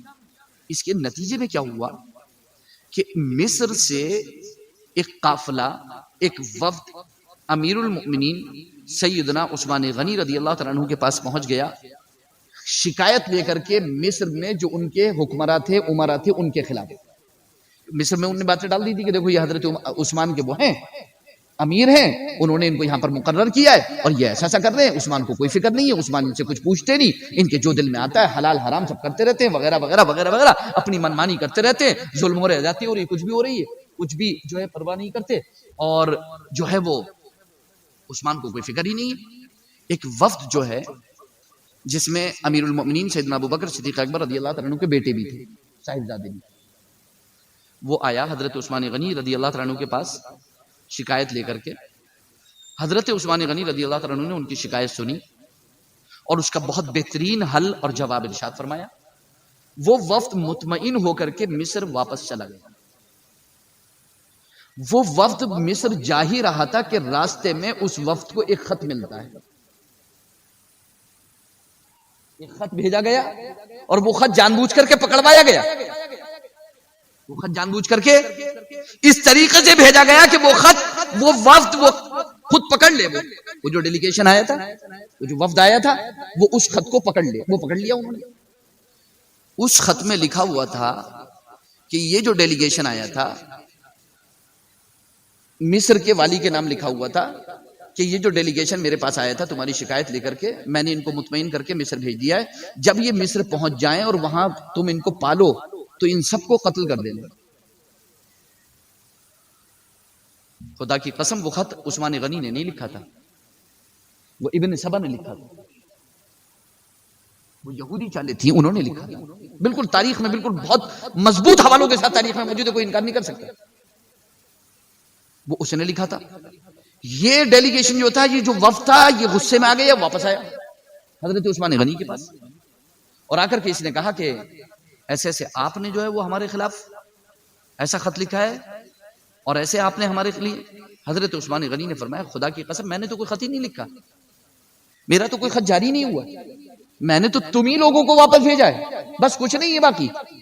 خیر وہ مطمئن ہو گئے، ساری چیزیں ہو گئی، لیکن جب انہوں نے دیکھا کہ یہ ناکام ہو رہے ہیں تو پھر انہوں نے اپنی چالیں بننا شروع کری، اور پھر انہوں نے پورے ہتھ کنڈے اپنانا شروع کرے، اور پھر انہوں نے ہلکے ہلکے کر کے پھر مصر میں اور لوگوں کو ورغلایا، بھڑکایا وغیرہ وغیرہ وغیرہ وغیرہ، یہاں تک انہوں نے آمادہ کر دیا کہ لوگوں کے ذہن میں زہر بھر کے ایک بلوائیوں کا ایک پورا جتھا تیار کر لیا، اور وہ پورا جتھا تیار کر کے انہوں نے مصر سے کہاں روانہ کر دیا؟ مدینہ شریف روانہ کر دیا، اور مدینہ شریف یہ وفد پہنچ گیا۔ اللہ کے رسول کی تمام بیویاں، ازواج مطہرات، حضرت عائشہ بھی، سب حج کے لیے گئے ہوئے تھے، سب حج کے لیے مکے گئے ہوئے تھے۔ ان کو معلوم تھا کہ مدینہ خالی ہے، ان کو معلوم تھا کہ مدینہ خالی ہے۔ انہوں نے پوری پلاننگ کر لی، حضرت عثمان غنی کی قتل کی سازش کر لی پوری۔ یہ پہنچ گئے، انہوں نے محاصرہ کر لیا، حالانکہ یہ اور پہلے زمانے میں پہنچے تھے، حج کے زمانے سے بہت پہلے پہنچے تھے، انہوں نے محاصرہ کر لیا تھا، اور محاصرہ کرتے کرتے کرتے کرتے وہ حج کا ٹائم آ گیا، اور محاصرہ انہوں نے بہت زیادہ تنگ کر دیا، انہوں نے وہاں محاصرہ کر لیا اور حضرت عثمان غنی کے گھر کا گھیراؤ کر لیا۔ تو حضرت عثمان غنی رضی اللہ عنہ کی ان سے بات ہوئی، حضرت عثمان غنی نے خطبہ دیا، ان کو سمجھانے کی کوشش کری، ان کو بتانے کی کوشش کری، سب کچھ سمجھایا، مگر یہ بلوائی کسی صورت میں تیار نہیں ہوئے، اور انہوں نے کوئی بات حضرت عثمان غنی کی مان کر کے نہیں دی۔ غرض یہ کہ محاصرہ تنگ ہونے لگا، صحابہ اکرام رضوان اللہ تعالی مجمعین میں حضرت علی بھی وہیں پر موجود تھے مدینے کے اندر، سیدنا امام حسن مجتبی علی کے شہزادے بڑے، سیدنا امام حسین مولا علی کے چھوٹے شہزادے، اور اس کے علاوہ حضرت طلحہ، حضرت زبیر، اور حضرت ابو ہریرہ، حضرت عبداللہ ابن عمر، ابو سعید خدری، اس کے علاوہ اور بہت سارے صحابہ اکرام رضوان اللہ تعالی مجمعین مدینے میں موجود تھے۔ جب انہوں نے یہ دیکھا کہ یہ خواہ کی باتیں کر رہے ہیں اور جھوٹے الزام لگا رہے ہیں، تو انہوں نے حضرت عثمان غنی رضی اللہ عنہ سے بات چیت کی کہ امیر المومنین، یہ لوگ جھوٹ بول رہے ہیں، بلوا کرنے کو تیار ہیں، اور یہ ان کی ذہنیت اچھی نہیں ہے، ان کے ارادے اچھے نہیں ہیں، اور یہ آپ کے خلاف بہت زیادہ پروپیگنڈا کر رہے ہیں، آپ اجازت دیں تو ہم ان کو مدینے سے باہر نکال دیں گے۔ حضرت عثمان غنی رضی اللہ عنہ نے ارشاد فرمایا کہ میں نہیں چاہتا کہ کسی مسلمان کا خون بہے، اور وہ پہلا خلیفہ میں ہی ہوں کہ جس سے خون مسلمان کا بہے، میں پہلا خلیفہ نہیں ہونا چاہتا جو مسلمانوں کا خون بہائے۔ یہ الفاظ تھے حضرت عثمان غنی رضی اللہ عنہ کے۔ میں اپنے ذمے میں یہ نہیں لے سکتا کہ میں مسلمانوں کا خون بہاؤں جب تک کہ بالکل سورج سے زیادہ روشن نہ ہو جائے کسی کا جرم۔ میں صرف شکوک و شبہات کی بنیاد پر یا صرف ان کے اس مطالبے کی بنیاد پر میں ایسی اجازت نہیں دے سکتا۔ انہوں نے محاصرہ تنگ کیا، انہوں نے محاصرہ تنگ کیا، انہوں نے محاصرہ تنگ کیا، اتنا محاصرہ تنگ کیا کہ اور بلوائی بڑھ گئے، اور بلوائی بڑھ گئے، اور بڑھ گئے۔ دو گھر تھے امیر المؤمنین عثمان غنی کے، ایک دار کبرا، ایک دار صغرا۔ دار کبرا کو قصر بھی کہا جاتا ہے، محل، بہت بڑا گھر تھا، یعنی اس میں 2500 لوگ آ سکتے تھے، اتنا بڑا گھر تھا وہ، کافی بڑا گھر تھا وہ۔ اس میں آپ تشریف فرما تھے، آپ نماز بھی پڑھاتے رہے، آتے رہے، جاتے رہے، نماز پڑھاتے رہے وغیرہ وغیرہ۔ ایک روایت میں یہ بھی آتا ہے کہ عید کی نماز حضرت مولا علی نے پڑھائی تھی، عید الاضحیٰ کی نماز، اور یہ بھی روایتوں میں کہ حضرت امیر المؤمنین عمر فاروق اعظم نماز پڑھاتے تھے، اور یہ بھی روایت میں کہ جب محاصرہ بہت تنگ ہو گیا تو بلوائیوں میں سے کوئی امامت کرتا تھا۔ غرض یہ کہ حضرت عثمان غنی آتے جاتے رہتے تھے، نماز ان کو سمجھاتے رہتے تھے، نماز پڑھتے تھے، خطبہ دیتے تھے، اندر تشریف لے جاتے تھے۔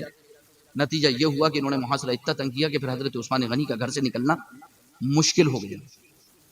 تب صحابہ نے جا کر کے ملاقات کی, سب نے ملاقات کی اور جا کر کے گزارش کی کہ اے عثمان غنی, اے امیر المؤمنین, ایک بار اجازت دے دیجئے, خدا کی قسم ان کو سب کو مدینے سے گھسیٹ کے رکھ دیں گے, انہیں چھوڑیں گے نہیں, سب کو مدینے سے گھسیٹ دیں گے. مگر امیر المؤمنین عثمان غنی رضی اللہ تعالیٰ عنہ نے اجازت نہیں دی. فرمایا کہ نہیں, میں خون بہانا پسند نہیں کرتا, میں شہر رسول میں خون بہانا پسند نہیں کرتا, میں رسول اللہ کا خلیفہ ہو کر کے مومنین مسلمانوں کا خون بہانا پسند نہیں کرتا. اجازت نہیں دی.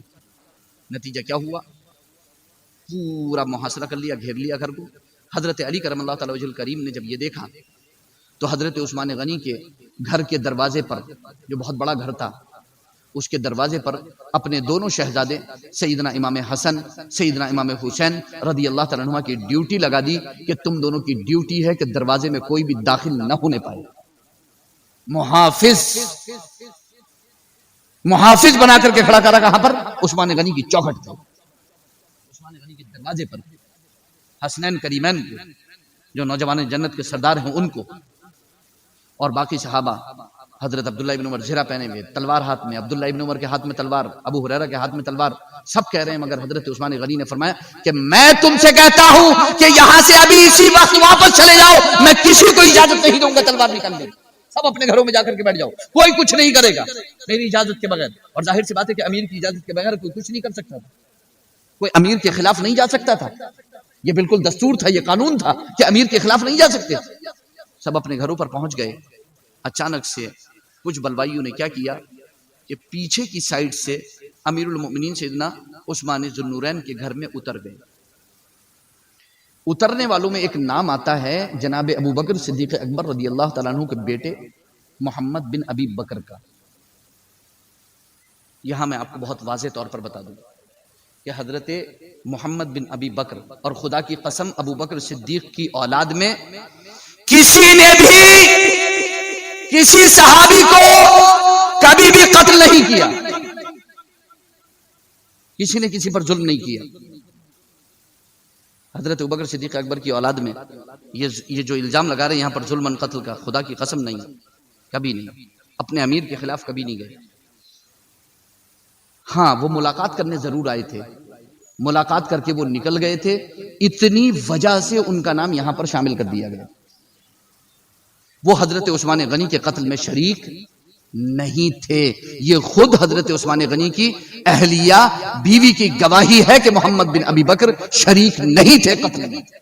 کیونکہ جب مولا علی کرم اللہ تعالی وجہ الکریم نے پوچھا کہ آپ بتائیے کہ کس نے شہید کیا, تو انہوں نے کہا میں قاتل کو نہیں پہچانتی. کہا کہ محمد بن ابی بکر بھی تو آئے تھے.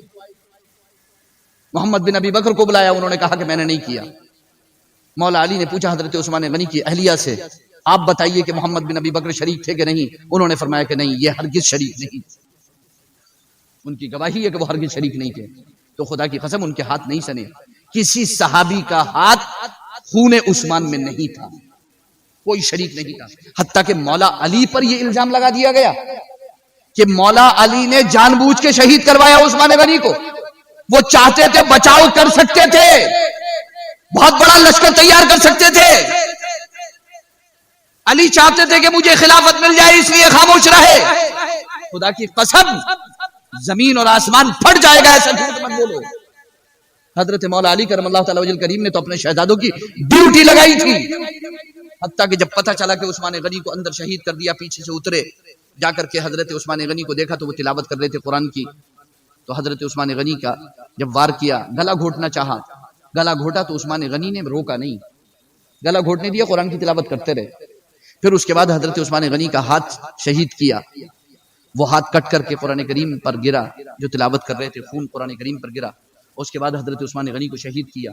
تو جس آیت کریمہ پر وہ خون کے قطرے گرے تھے وہ آیت کریمہ تھی فَسَيَكْفِيكَهُمُ اللَّهُ وَهُوَ السَّمِيعُ الْعَلِيمُ, اللہ انہیں کافی ہوگا.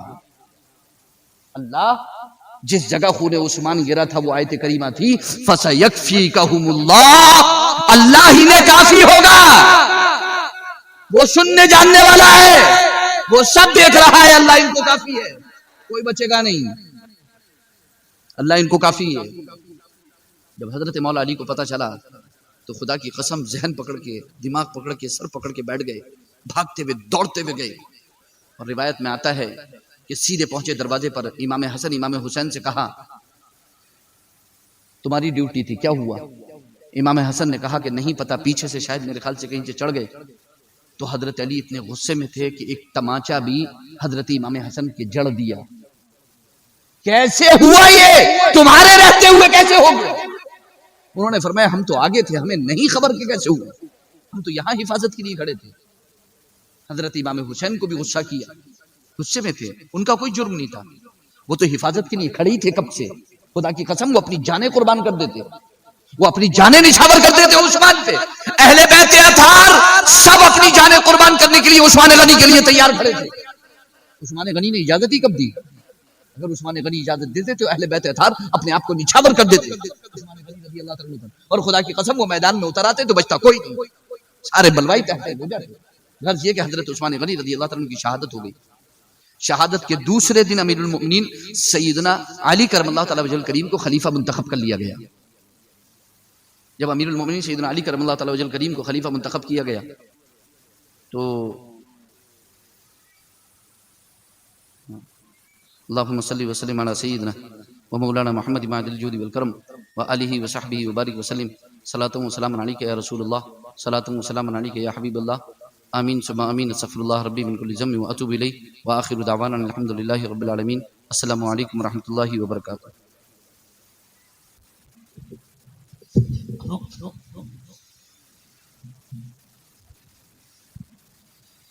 جس نے ہم کو دیا ہے خدا کا کلام، جس کا رتبہ ہے اعلیٰ ہے اعلیٰ مقام، جس کی تعریف میں ہے یہ سارا قرآن، جس پہ بھیجے خدا خود درود و سلام، کیوں نہ بھیجے ہم ان پر درود و سلام۔ مصطفیٰ جان رحمت پہ لاکھوں سلام، شمع بز میں ہدایت پہ لاکھوں سلام۔ مصطفیٰ جان شمع بز جلوہ گر ہو گیا ہے حلیمہ کا چاند، اب تو جچتا نہیں ہے یہ دنیا کا چاند، فیض پاتا ہے جن سے زلیخا کا چاند، جی سہانی گھڑی چمکا طیبہ کا چاند، اس دل افروز ساعت پہ لاکھوں سلام۔ مصطفیٰ جان رحمت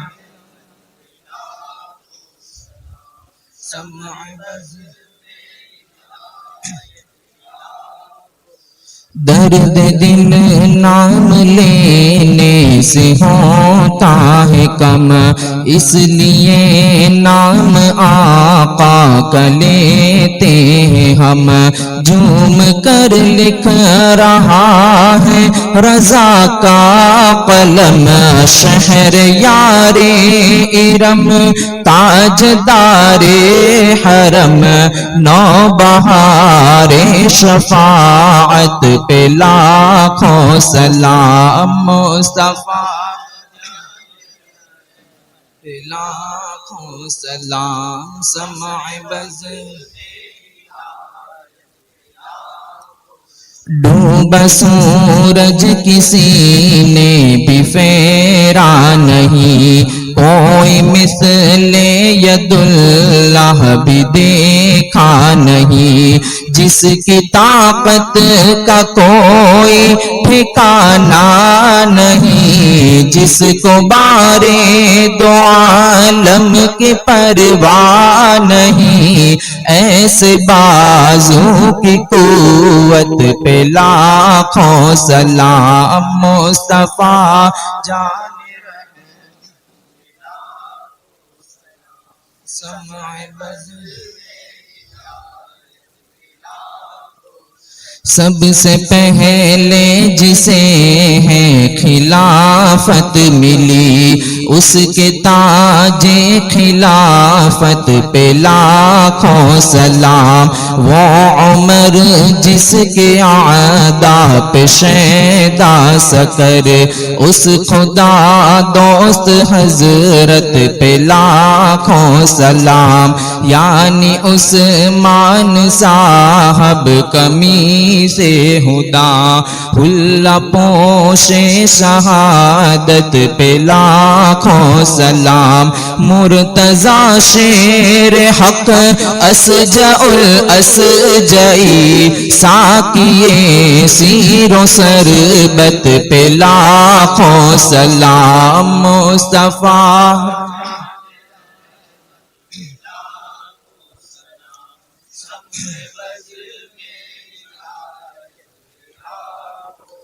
سیدہ طیبہ طاہرہ عابدہ، جان احمد کی راحت پہ لاکھوں سلام۔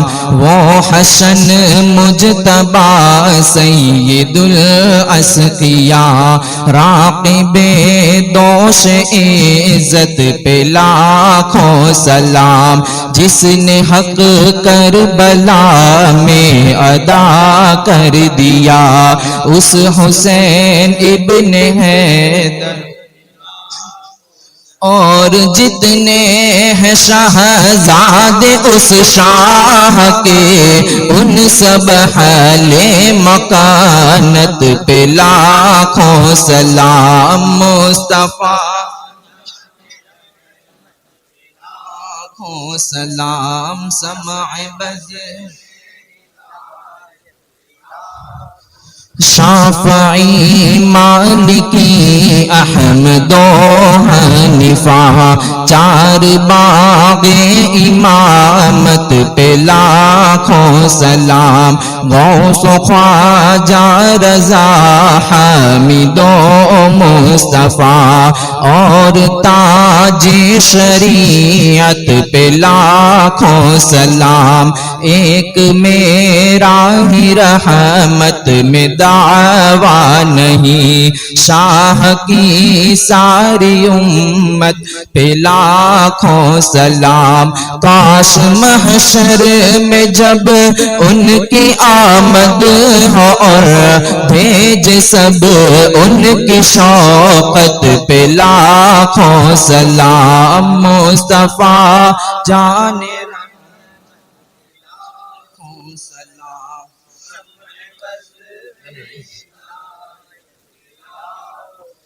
حق دی مہران امام تو کاون کا، جاتے اکرم امام تو کاون کا، قطب عالم امام تو کاون کا، غوث اعظم امام تو کاون کا، جلوائے شان قدرت پہ لاکھوں سلام۔ مصطفیٰ جان رحمت پہ لاکھوں سلام۔ شمع مرشدی شاہ احمد رضا خاں رضا، فیضیا بے کمالات حساں رضا، ساتھ اختر بھی ہو زمزمہ خاں رضا، مجھ سے خدمت کے قدسی کہے ہاں رضا۔ مصطفیٰ جان رحمت پہ لاکھوں سلام۔ مصطفیٰ جان رحمت پہ لاکھوں سلام۔ سمع